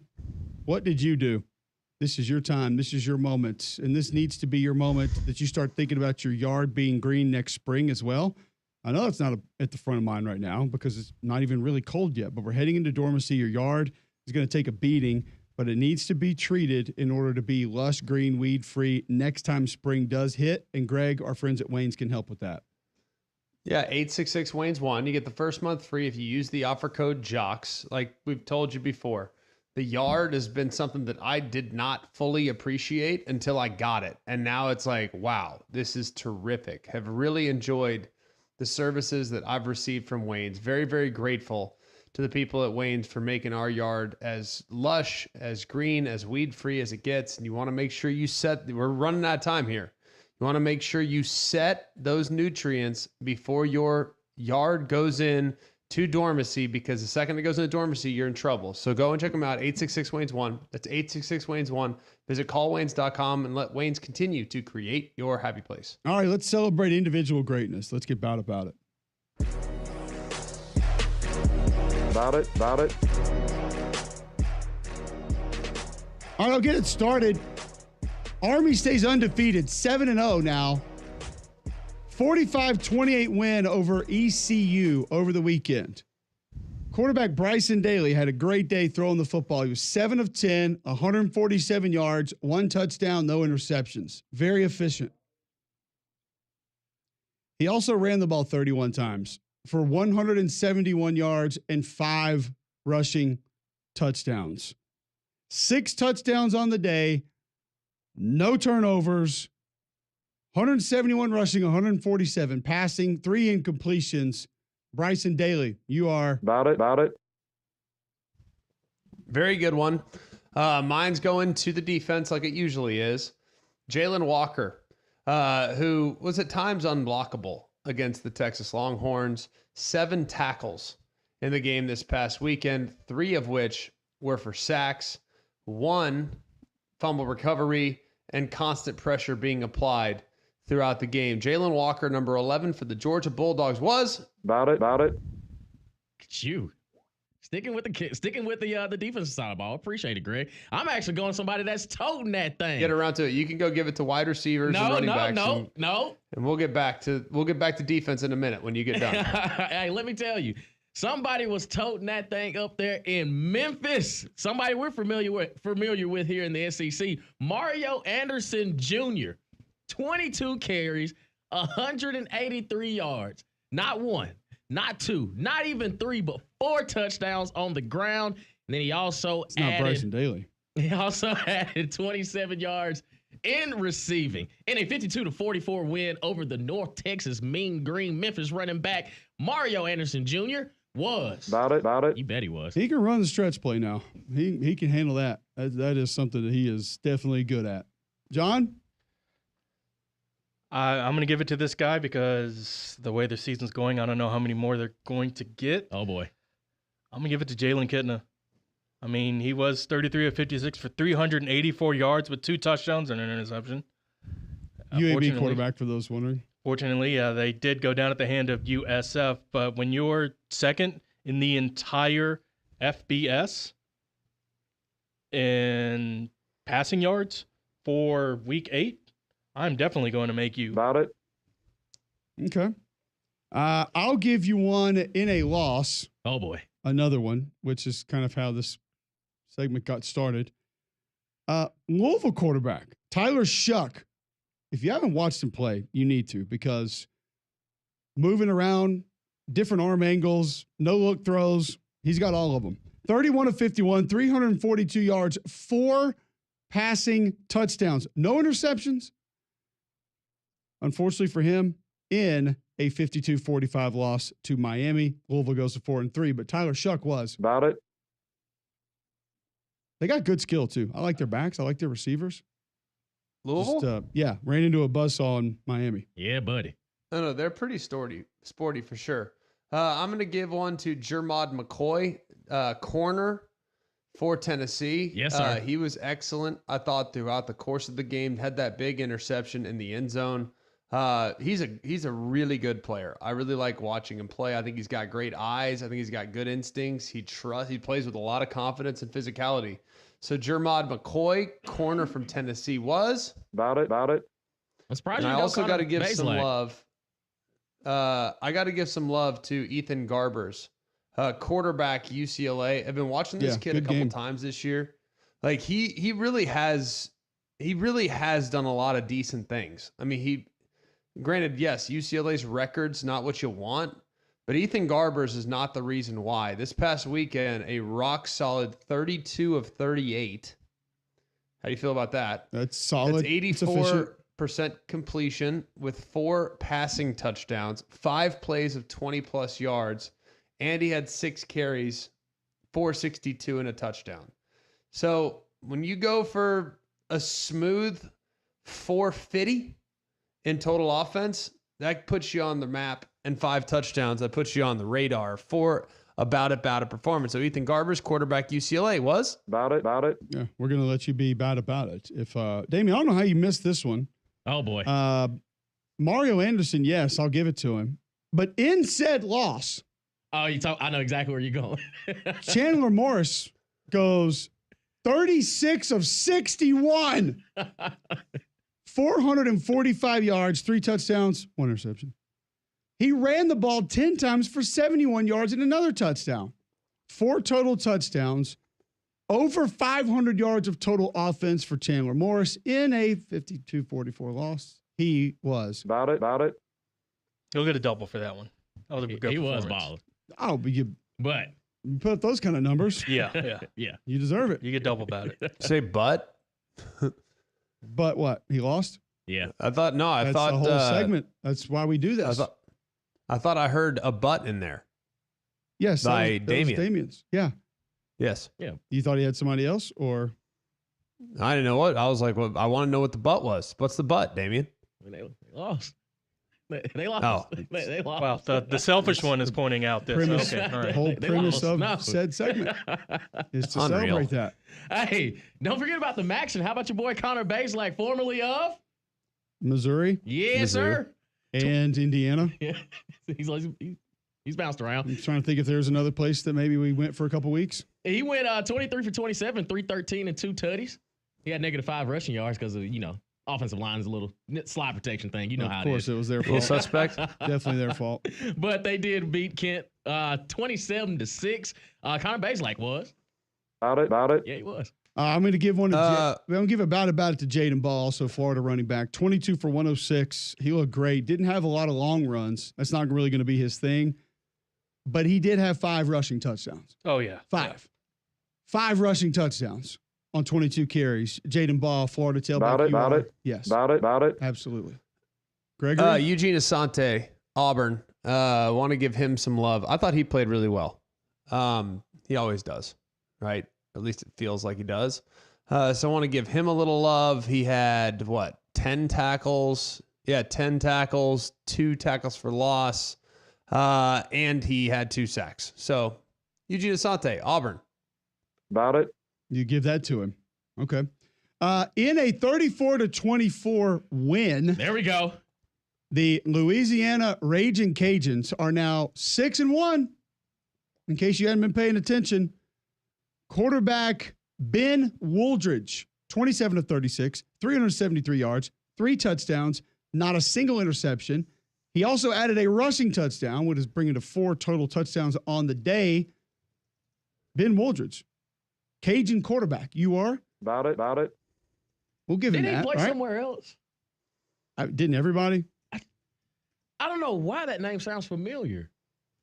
I mean, who didn't play somewhere else? Right, He yeah, played at that's- Fresno.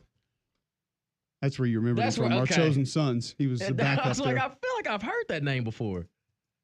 I mean, it's But yeah, at this point, there's I no mean, way to keep up. Chosen son that left us. But all right. Right. Everyone has played everywhere else.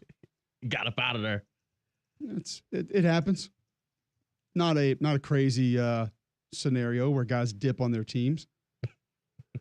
Just call it. How That's what we about call college football now? How about back-to-back weeks in a loss? 50-45. Now 1-6. The Utah State Aggies. Spencer Petras again, 32 of 47, Ballin'. 360 yards passing, 2 touchdowns, 1 interception. Added a rushing touchdown as well.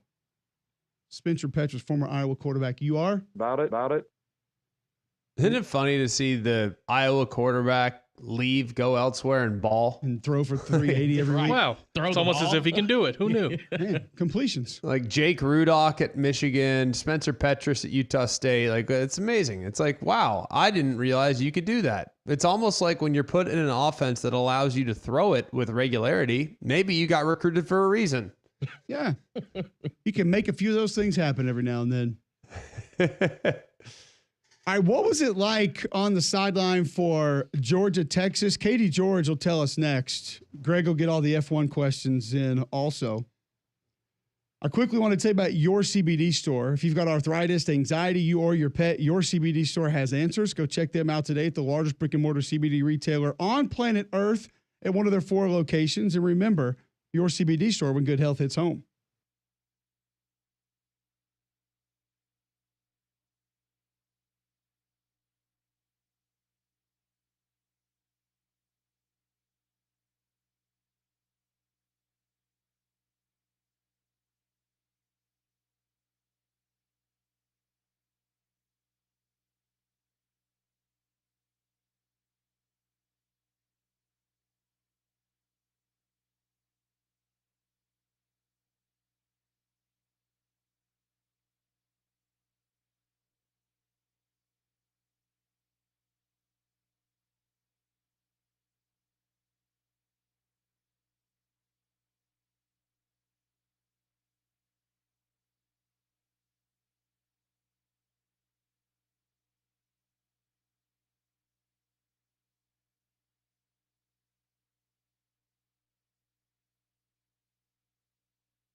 Welcome back in. Hour number 3, McElroy and Kubelik in the morning. Appreciate you tuning in, JocksFM.com. Tell your home smart speaker to enable the Jocks skill, or you can go search Jocks945 on YouTube, and maybe Katie George can do that and allow her niece and nephew that she's babysitting last minute to just watch the show. And I'm sure they'll be entertained there and have no other concerns. How is the babysitting going? So far, so good. We went for a morning walk and picked up a lot of leaves and looked at Halloween decorations. And now I've got them watching Young Jedi. Not sure if you guys are familiar. Okay. And that's why I'm able to steal 10 minutes with you guys. How old are we talking here? They are 4 and 2. So All right. primitive years. For when you said Jedi for a moment, I thought you had like Return of the Jedi on there, and I was like, that we might be a little ahead of schedule, but that's okay. I think Young Jedi, you're good. Yeah, I think you're okay. I asked if I could show them Harry Potter, and the parents said, well, too soon. Not quite yet. I said, okay, got it. Not give quite it yet. a couple years. Okay. How was just the scene in Austin Saturday night? We've been to games there. We've seen games there. This one just felt different, looked different. How would you describe it? Yeah, it was awesome. I think Sark's done such a great job. I think mustering up a lot of excitement around the program. Obviously, they've been in the conversation, specifically last year. I think that you could arguably say that Texas fans the last few years have been soft. Like, the environment wasn't an SEC environment by any means, but in the last 2 years, I think it's certainly gotten there. And when we kicked off on Saturday night, it was an unbelievable atmosphere and scene. I hadn't really, looking up in the crowd in the stands, it kind of took your breath away, and it felt like a true SEC atmosphere. But to Georgia's credit, I mean, pretty early on, once we got to the end of the first quarter and that second quarter in particular, the crowd was not a factor. I mean, they were completely taken out of it because Georgia's defense was smothering Quinn Ewers, and then we saw Arch Manning come in and not have any success either. And by halftime, you wondered, boy, is the crowd going to be able to get back into this thing? And then obviously the third quarter unfolded, and so they got back involved. But by the fourth, again, not a factor. And so I was really impressed at the start by the crowd, but then kudos to Georgia because they made them not a factor in the end. Well, you did a great job on Saturday. I know I texted you. It's like, man, that was just awesome. Post-game interview was awesome. All that was great. So you. terrific Thank you. stuff as always. Appreciate you. But I am curious when you look at just what things were like on the sideline as you kind of were watching and watching closely. Like, what was the temperature like on the sideline as you were watching these guys interact with the staff?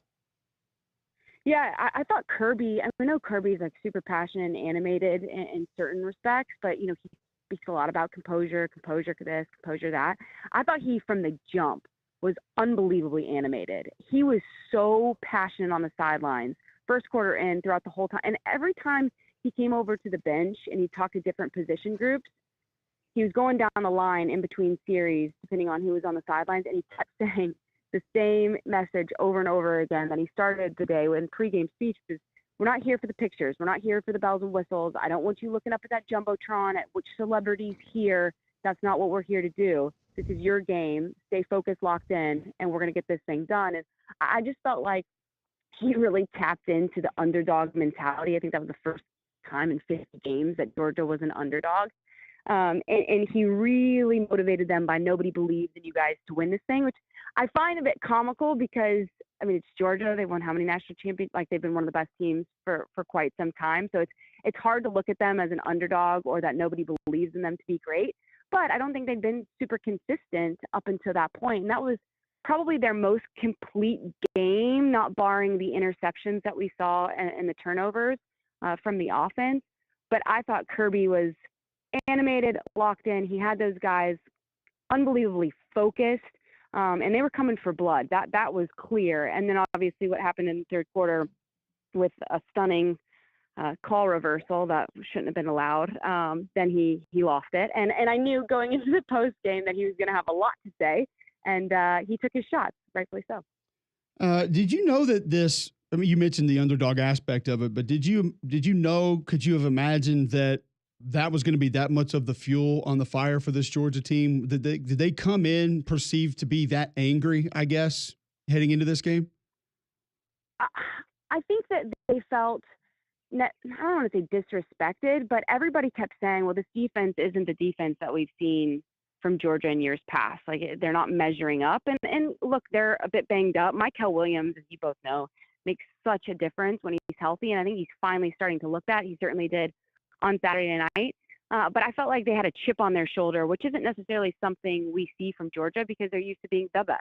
And so I think that given the opportunity that people were doubting them and given that, everybody on game day didn't pick them to win, like, that just all fed into the narrative, and he was able to use that to fuel the fire, and they latched on to that. But finally, I thought we saw Georgia's defense look like the DNA of a Kirby Smart program, and they got back to running the football. Trevor Etienne finally had a really nice game, and so I thought that looked like a more complete Georgia team than we've seen so far this season. By chance, get a chance to visit with Carson Beck, and if you did, what was his? What did he kind of feel like to you? Because it seems like he's been searching a little bit this year, has made a lot of mistakes, a bunch of interceptions, not seeing the field great so far this year. But I would imagine you talked to him. Like, what were some of his comments leading up to the game?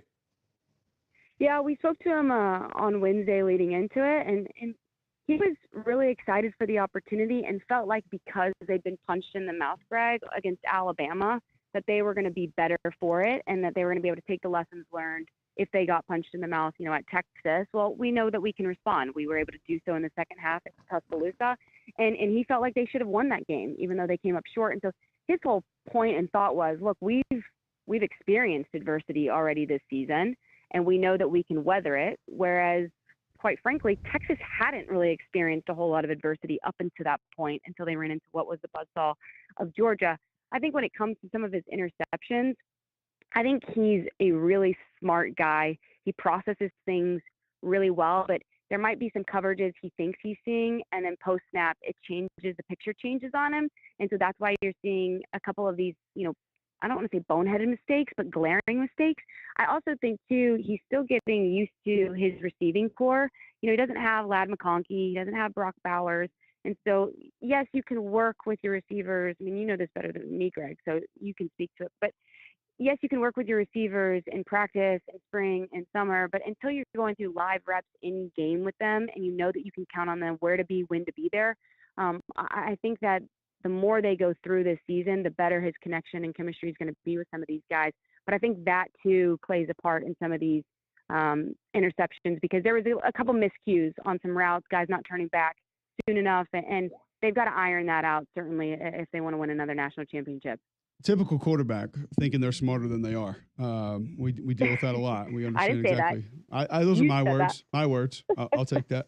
I know you weren't on their sideline, but sometimes seeing it from a distance can be more telling than if you actually are close to it. What were your observations of just Texas in this game?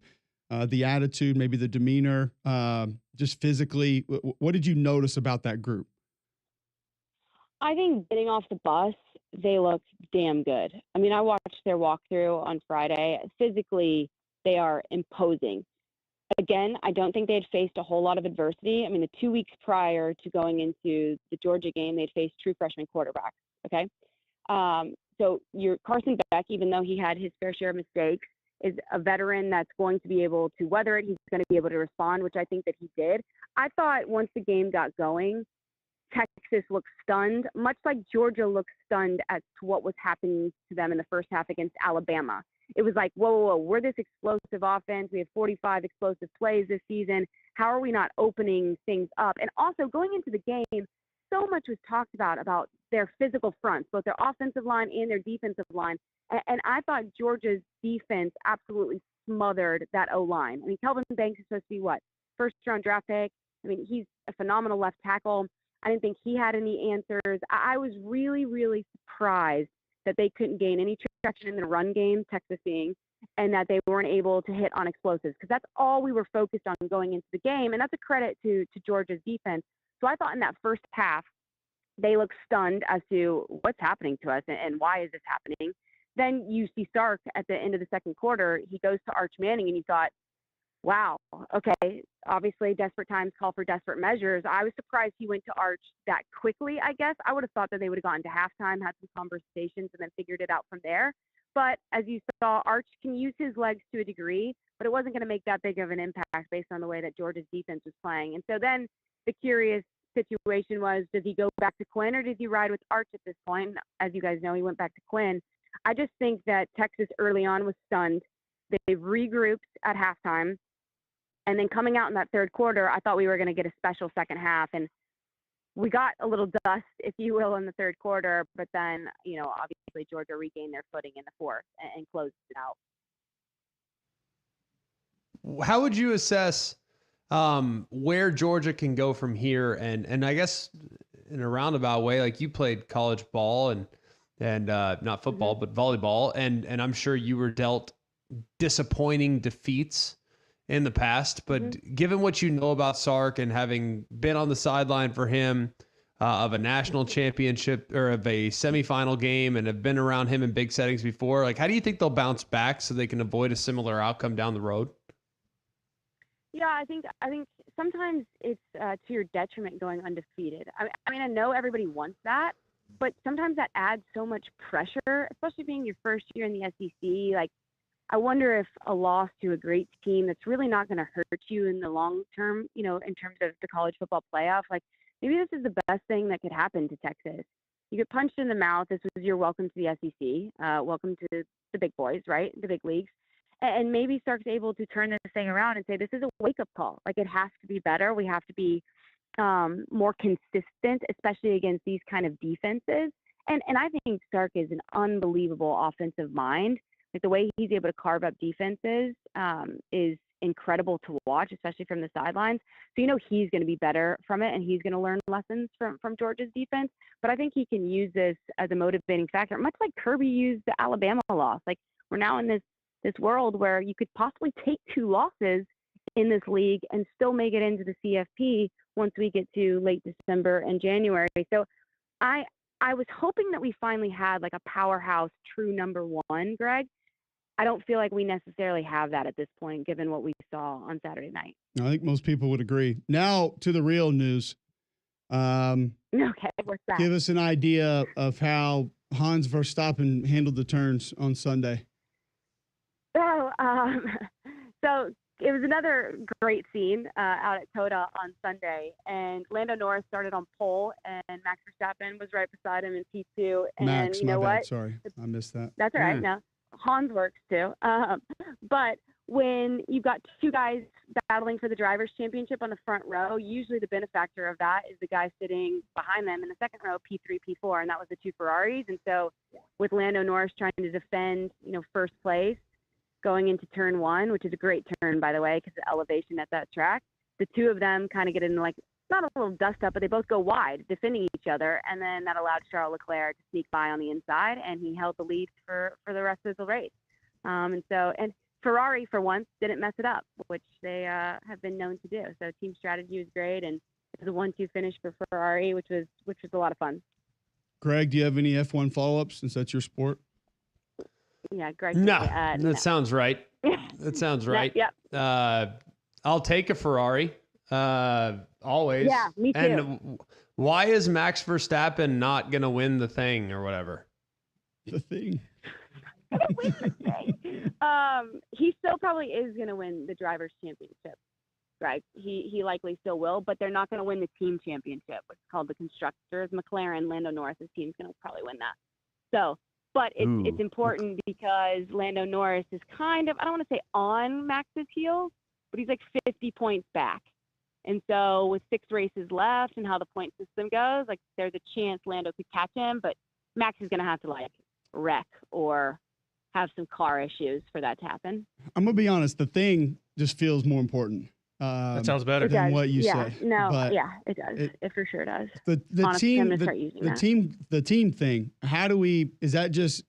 Could you not just win that if you had more cars? If you bought more cars to be in all the races? No, no. I'm glad we're having this conversation. This is enlightening. No, you only get. You think it's one enlightening car for per you? driver. Imagine me. I have no idea what I'm talking about. No. This is enlightening for the 2 of you, I hope. You only have 1 car per driver per weekend. So, like, say you wreck, Cole, on Saturday during qualifying. Your mechanics in the garage overnight are having to rebuild that same car. They just don't bring in a second car for you to drive once you wreck it. So you can only tweak the car that you have on the weekend, if that makes sense. I got you. Okay. All right. We learned. So when somebody wrecks on Friday or Saturday, all the mechanics are super pissed because then they know they're going to be up into the wee hours of the night. They have to work for once. Like, yeah, they got to work. Right. Okay. Working's the worst. It is. Hey, you're Notre Dame Navy this weekend? Yes. You excited? Yeah, I'm excited. Can't you tell? I think it's going to be kind of a cool game. It's a really cool game. I think so too. Where do you this weekend? I'm in Nashville again. Oh, nice. Are you still on the A crew, or are you going back to the test effect? Wow! Don't make it sound like she's getting demoted. Why are you doing that? I'm going back to the test effect. Well, he knows. I mean, he's the effect. There's no demotion. It's the test effect. I get a timeshare in Tuscaloosa. I'm there every weekend. Oh, you're going to T-Town this weekend? Yes, sir. That would be a big one. Jordan, terrible or miserable in the booth? Great in the booth. Both. I agree. Both. Don't be terrible and miserable. sometimes great, sometimes terrible. I feel like that's standard for everyone in the booth. It's all a matter of perspective. All right, well, let's get this from you quickly before we let you go. I know you haven't taken a deep dive into that game, but what's sort of at the front of your mind when you look at sort of Missouri, Alabama, what the game is, what it means, everything that's going into it this weekend? Yeah, I'll be honest. Like, my surface level of Mizzou isn't great. I mean, I caught glimpses of them at A&M, and I was shocked by how flat they played in that game and just got handled down at Kyle Field. That was surprising to me. So it'll be interesting just to chat with Eli and see where that program's at, especially with the veteran quarterback. I know they had really high hopes coming into the season, but obviously the story is Alabama and how do they recover is 2 losses. You know, I think you can still get in. I'd be curious what you guys think. I still think you could get in with 2 losses, but 3, no way. It's like you can't afford to drop another game at this point in the season after losing to Vandy, certainly, and Tennessee. Do you guys agree with that? Going to be tough with 3. Definitely can still get in. Greg spent some time on that Monday on the show, trying to talk some Alabama fans off the ledge. You think they can get in with 3, Greg? No. Saying no. 2, where you are, can still get in, because we had a lot of folks calling in saying the season was over and they need to demolish the football facility. But yeah, 3 going to be tough. I will say, you know, Kalen DeBoer, I really appreciate and I have a lot of respect for. I think he's an excellent coach. But being down there, you guys obviously know, I think Alabama fans are conditioned for a very blunt, no nonsense, this isn't good enough tact from their head coach. Obviously, they had years of that with Nick Saban. And so sometimes I feel like, you know, Kalen doesn't necessarily show the frustration that he should. And so after the Tennessee game, I thought finally he was a little bit more animated, a little bit more, hey, this isn't good enough. This isn't the standard. And I thought that was good to see, because this fan base will chew you up and spit you out if you're not matching their level of intensity. That's not to say that he isn't. Of course he is. But I think sometimes they want to hear the God honest truth, and he needs to be willing to give it to them. You know what I mean? No, 100% fair. I would agree with that. I don't think he should necessarily change his personality for the fan base, but I do think a lot of what you said is accurate. And so you got to find a way to meet in the middle a little bit there. Great stuff. Better job babysitting. We haven't heard a peep from anything in the background. Yeah, well, I'm outside. Oh, okay. So well, I have no idea what's going on inside. probably go check on that, and hopefully everything's okay. Yeah. All right. Thank you, Katie. Yeah. Great to see you guys. Great to talk to you. Bye. Katie George from Bye, ESPN. Catherine. She was on F1. What'd she call the track? Topo? Sounds like. Toppin? I heard Talib Kweli in there Obi somewhere. Toppin? Yeah. Topo Chico. Yes, that one. And definitely clarified for Greg who's going to win the thing Correct, yeah. and who's in front of that. And then also talking a little bit of Georgia, Texas. So she mentioned Alabama. We need to turn the page and talk a little bit of Alabama on the other side. We haven't spent much time talking about that one yet today. But first, Greg, tell our listeners about Polar Bear Services. Polar Bear Service can do so many things around your house that'll really make life a lot easier for you. It's nice to know that if anything goes wrong, the first call is to Polar Bear Services. I call Wes and I ask him if they can fix it. And most of the time he's saying, yep, absolutely, 100%. We'll be out there momentarily. And we know right now with the cold weather starting to roll in, you need to make sure that your system is prepared to handle the air conditioning running during the day and the furnace potentially running at night. So don't put it off. Get that system tune up before the cold weather really arrives. Serving all over the state of Alabama. Remember, if you have a problem with your electrical, plumbing, heat, or air, just pick up the phone and call the Bear. It's 205-497-BEAR. It's 497-BEAR. All right, we will hear from Alabama head coach Kalen DeBoer and talk a little Crimson Tide. I want to know, does Greg agree with what Katie said about the coach's level of intensity matching the fan base? Next on Mac and Cube in the morning.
Welcome back to McElroy Cubic in the morning and Jocks 94.5, 9:23 a.m. here in Birmingham, Alabama. And Be Dry has been serving this community for 60 years. They're the largest waterproofing company in the country, and they're the only company with a solution that stops all 5 ways water can enter your foundation. Check them out today when you go and see them online, BeDryAlabama.com. Remember, this is the strongest warranty, a life of the structure warranty that you get when you bring Be Dry out, and you don't have to pay $1 for 12 months. It's interest-free for 12 months. Not a single payment needs to be made. So go check them out, BeDryAlabama.com. That's BeDryAlabama.com, or you can call them at 942-1976. Get the job done right with the strongest warranty and the best price. Call Be Dry today. All right, let's talk a little bit of Alabama. If you go by ESPN analytics, teams with the best chance to reach the SEC championship, how many would you say are above Alabama currently? Teams with better chances to reach the SEC championship ahead of Alabama. 3. Okay. I'm going to say 4. Texas 49%, LSU 37%, Tennessee 35%, Georgia 32%, Texas A&M 31%. Ooh, 5. Wow. Oh, so Texas A&M's in front of them. Yeah. Well, Gotcha. some people tell you All right. Texas A&M is alone atop the SEC standings. I think that's a little bit of mathematical wizardry because the other undefeated team in conference has just not played as many games as they have. Therefore, okay, technically, yes, I get it. But there are 2 undefeated teams in conference play. Let's not pretend like LSU is not 3-0 in conference play just because you're 4-0 doesn't, I don't think, make you the only team. That's, Percentage is still the same. yeah, I get it. That's like some little baseball weird math thing for yeah. that, but whatever. To get there, it's going to take a lot. Probably need a little help. But Kalen DeBoer asked if his quarterback, who you're probably going to need to be able to get there, is dealing with any injuries.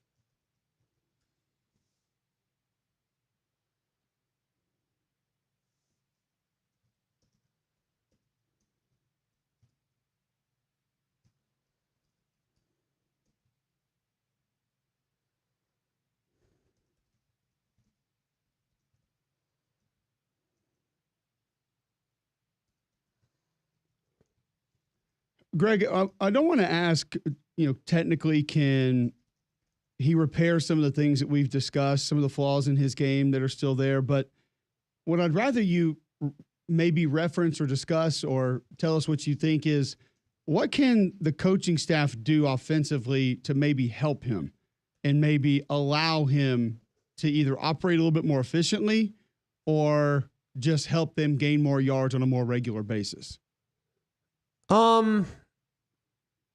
I mean, him taking off and running, like there's only so much the coaching staff can do. He's kind of reverted back the last couple weeks to the quarterback that was very hot and cold in October of 2023. People remember that month very fondly and understandably. I mean, it was a month in which Alabama went undefeated after the early loss to Texas. But Jalen that month was a little bit inconsistent as far as retreating in the pocket, being very big play reliant. All that's fine. That's like all those things are good, but he was at his best in November last year when he was attacking the line of scrimmage. He was climbing in the pocket. He was moving up in the pocket to help his tackles. And I don't feel like he's done that super consistently. And I also think, too, he's been a little bit unsure with his feet. I think making sure that he's very honed in on his progressions is important. And knowing that it's one thing if your eyes are somewhere, but your feet also have to be there as well. And that's part of his problem last year. He was almost too fast for his own good, that he would throw it before he allowed his feet to get set, which led to inaccuracies. We saw this quite a bit last year. But I thought it was a thing of the past because he was very, very rooted and grounded in the first 4 or 5 games of the year. So I'm not sure what's happened, but they need to unlock something that he did last season. The problem is you have one more game. You have one more game before the bye week. And it's a hard thing to work on personal mechanics when you're having to prep for the upcoming game. So you got to get through this one, salvage what you can salvage, run the football, take the ball out of his hands if you have to, because you got to survive this week. And then you can really focus in on the individual drills and the individual techniques to avoid the inconsistencies we've seen the last couple weeks. This is a week, though, and I will fully admit that I have asked for this, clamored for this almost every week, and we got a little bit of it against Tennessee later in the game. With all the movement that Missouri is going to give you, it can be irresponsible at times. And if the offensive line, which I still think is pretty good, can sort that out, you can find big gaping holes in the run game. I mean, you can find explosive plays with just traditional run plays. It doesn't have to be, you go in there and get unbalanced and make them be make them be misaligned and steal yards and this and that into the boundary. Like, your traditional runs can have success because they're going to get out of their gaps. They are.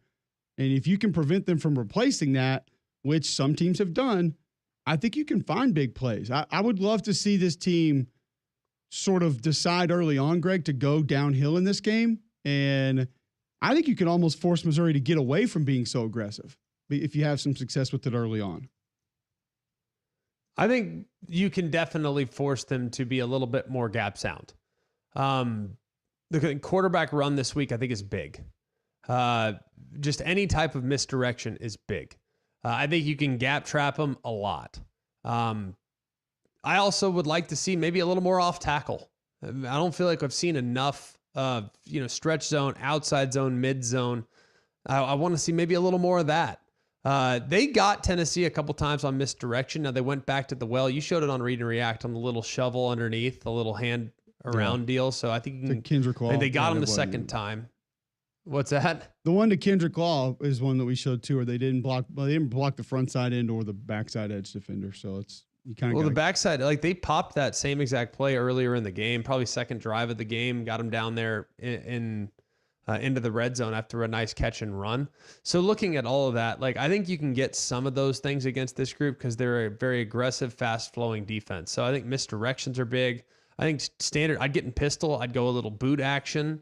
I'd simulate a little stretch zone. I'd get a little downhill run game. I mean, offset back's good. I just want to see a little bit more downhill run game because I think they can do it and they just haven't done it just yet. No, I think a lot of people would like to see it. And I think, like I said, this is a group that I believe you could sort of do that again. You go to, it looks like 4:07 left in the third quarter. Jam Miller for 5, Jam Miller for 7, Jam Miller for 7, Jam Miller for 4, Jalen Milroe for 10, Justice Haynes for no gain, Justice Haynes for 5, Milroe for 4. That's 8 runs in a row. Now, I don't know if I can't recall if those Milroes were leaving the pocket or design runs. I think at least one of those was leaving the pocket, but there's some commitment to the run game that you had, and it worked. And you were down 7 at that point. Yes, you punted the ball away, but I think that probably showed that you had the capabilities to be able to do that. You're going to force them to defend it, which is going to give you some easier throws down the field later in the game. So that's just something I know that I would like to see. And it wasn't a great performance. I mean, it was one that I know a lot of Alabama fans didn't like a lot of. And Kalen DeBoer says he's never going to make excuses for poor performances. Just, I think the biggest thing is the message has been over the weeks, not just this week or not just after Vanderbilt, but the weeks, all season long. The message is always going to be there's never going to be excuses. That's one thing that, only softens character. It lowers the standard, and that will never happen. And so, again, talk about being solution oriented, continue about moving forward, making sure you got the right people here. And I firmly believe that we have a lot of great people with a lot of great skill sets, whether it's players, staff, and that they're all working together. And so really, know that that's going to be the case. So no excuses from Coach DeBoer. You like to hear that, Greg. And I'm interested to hear your thoughts on what Katie George shared earlier, that she thinks that what Kalen DeBoer did after the game was probably a little bit better for the fan base because that intensity level needs to match to a certain extent. Are you with that? Do you agree with that? Yeah, I mean, I'm great with it. I think people expect Kalen to be throwing his headset because that's what Nick did. I mean, everything with Coach Saban, it's that's what Coach did. That's what Coach did. That's what Coach did. I think Kalen's got to be his own man because if he's not, then that lacks authenticity, and then that will be difficult to reach the players. So he's got to be his own guy. But I also think at the same time, the fan base thinks in some ways that the players are out of control and there's no discipline and all this other stuff. Like I don't think that's the case. If you look at the amount of penalties this team had the last few years, like they've been a heavily penalized group for a really long time now, relatively speaking. So I don't think it's a reflection on Kalen DeBoer, but if the fans think that, Mr. Nice Guy is the head coach, then they automatically are going to think that, Kalen's not running a tight ship, which, fair or unfair, that's the perception. I went to practice last Thursday and I saw guys flying around. I saw guys practicing hard. I saw coaches yelling at players. So I think the perception is not really the reality right now, with this staff being a group that will absolutely use hard coaching if necessary. So I think him showing a little bit of emotion's good. But I also think it's important too to acknowledge that this thing is not done. I mean, like anybody suggesting that, this is over and Bama can't do anything from this point forward, they might as well just fold the program. Like, it's not the case. Like, there's still a lot to play for, and a win this week is massive. You're at home and you're a healthy favorite. Then you go and play against an LSU team that has some flaws. I mean, you're in a pretty good spot, I think, all things considered. 100%. All right, so your thoughts on that, your confidence level with Alabama moving forward, your confidence level with some of what we've seen from Hugh Freeze. We'll get your feedback on that, 800-239-9569, 800-239-WJOX. Also want to hear from a couple of other coaches from around the SEC and around college football. We'll do that when we come back. One second, Cole. Just so this has been like something that I've been wanting to look up for a second, but everybody seemingly thinks that Alabama is just overly penalized, or they're always, Coach Saban ran such a tight ship and all this other stuff, right? And there were never any penalties, yes. Right? Like that's the perception. Do you realize that Alabama from 2021 through 2023 was 111th in penalties per game? Yeah, 111. The penalty thing's been coming for a while. That's been there. And we've talked about it. I'm just tired of them blaming Kalen for it. Like, it's not Kalen. Like, it's been that way. This has been a problem for a little while now, and it needs to be adjusted. 111th in penalties per game and 111th in penalty yards per game. Like, it's got to get adjusted. So I'm sorry, and by the way, this year, if you want to look at where they're at this year, 111th from 2021 through 2023. This year, it's not good. They're up. So it's been a problem and it's gotten worse. So now it needs to get addressed and get taken care of. Absolutely. All right. We'll talk a little bit more about that, and you'll hear from some other coaches around college football on the other side. A couple post game that you really need to hear. We're going to let you hear those. First, I'll tell you about Gusty Goulas and the Gusty Goulas Group. If you want to hear about how you can get into a new home, they can help. Call 205-542-1996. Go to GustyGoulasGroup.com or search Gusty Goulas Group. You'll see over 830 five-star Google reviews. Most agents start marketing after you list with them. Not Gusty. He's been marketing. He's been investing in all the latest tools like social media, photography, etc. Brokered by eXp Realty. Serve more than 3,000 home buyers and sellers in the greater Birmingham area. There's only one team you need to call when you need to sell your home or want to get into a new home. It's Gusty Goulas and the Gusty Goulas Group, 205-542-1996, or visit GustyGoulasGroup.com. All right, more college football, some audio from some head coaches you're going to want to hear next on Mac and Cube in the morning.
I just realized I just checked Instagram during the break, and I had like 6 messages of people responding to my photograph from the airport last night.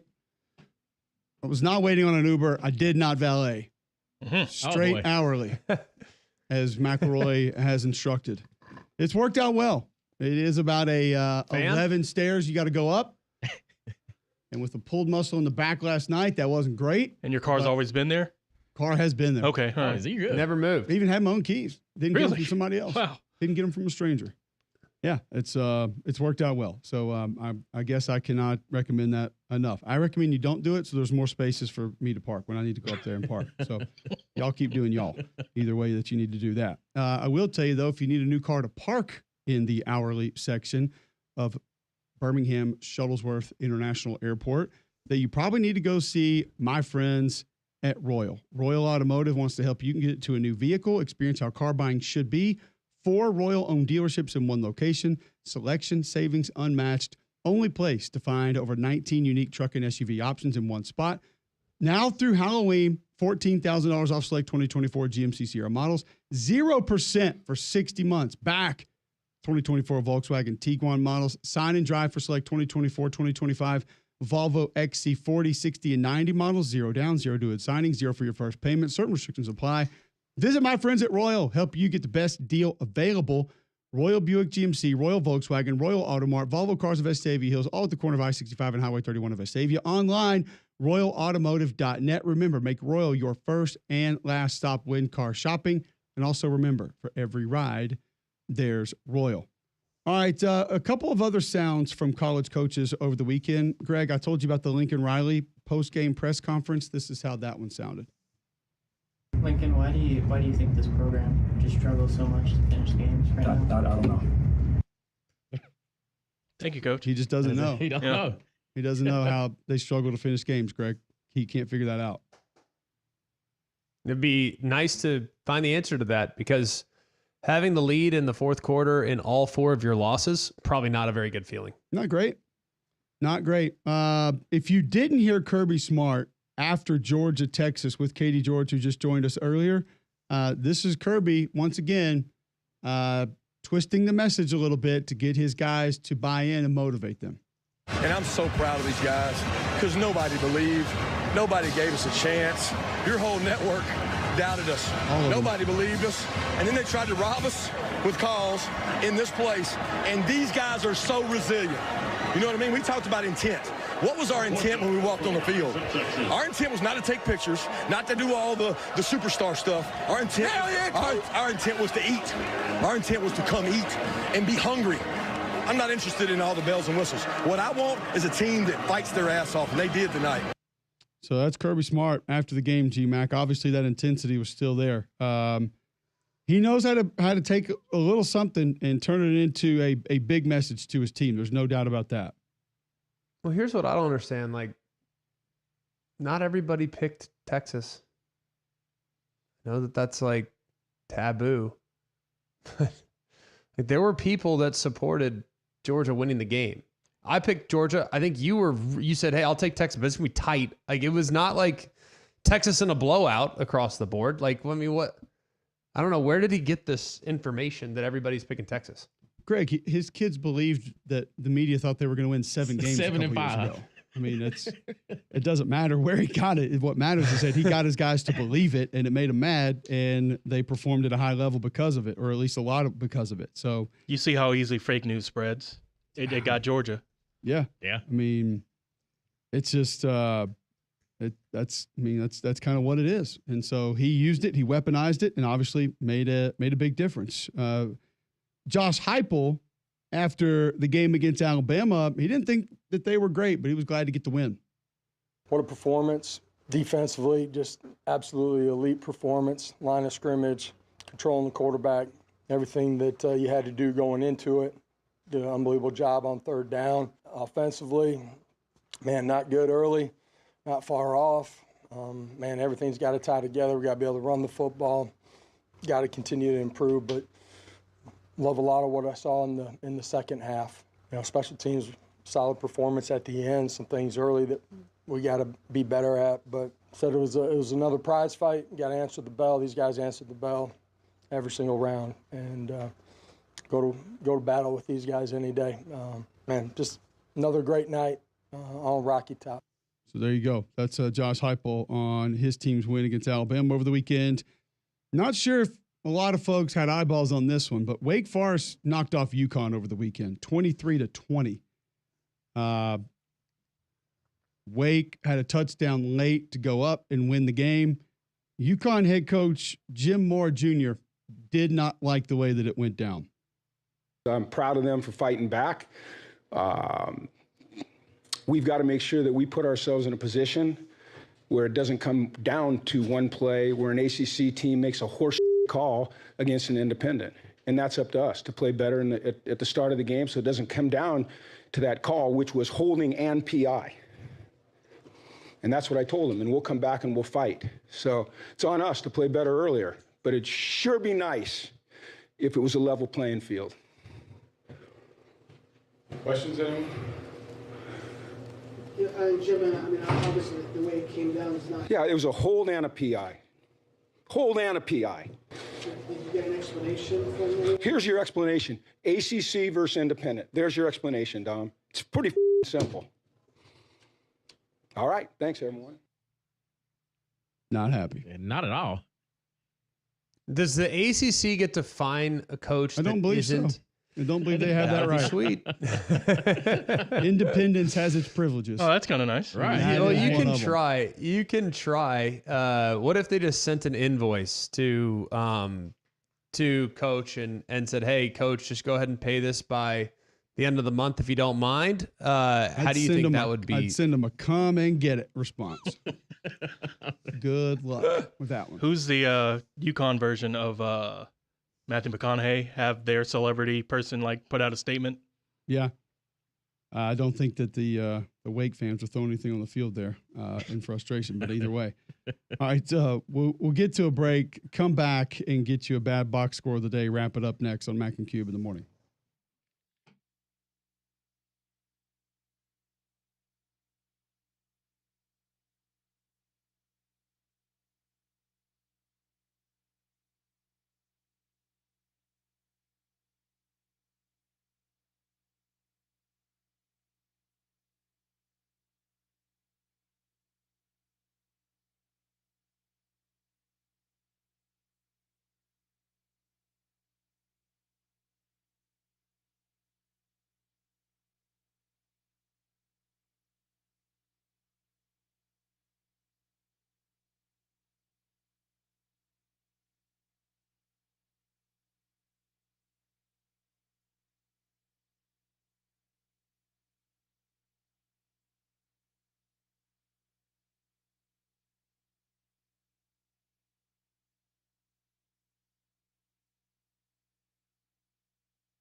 All right, welcome back in. McElroy and Kubelik in the morning. Don't forget about Game Day Men's Health. It's 9:51, Tuesday, October 22nd. If you are feeling on edge, have brain fog, struggling getting good night's sleep, could all be the effects of low testosterone. Game Day Men's Health wants to help you out.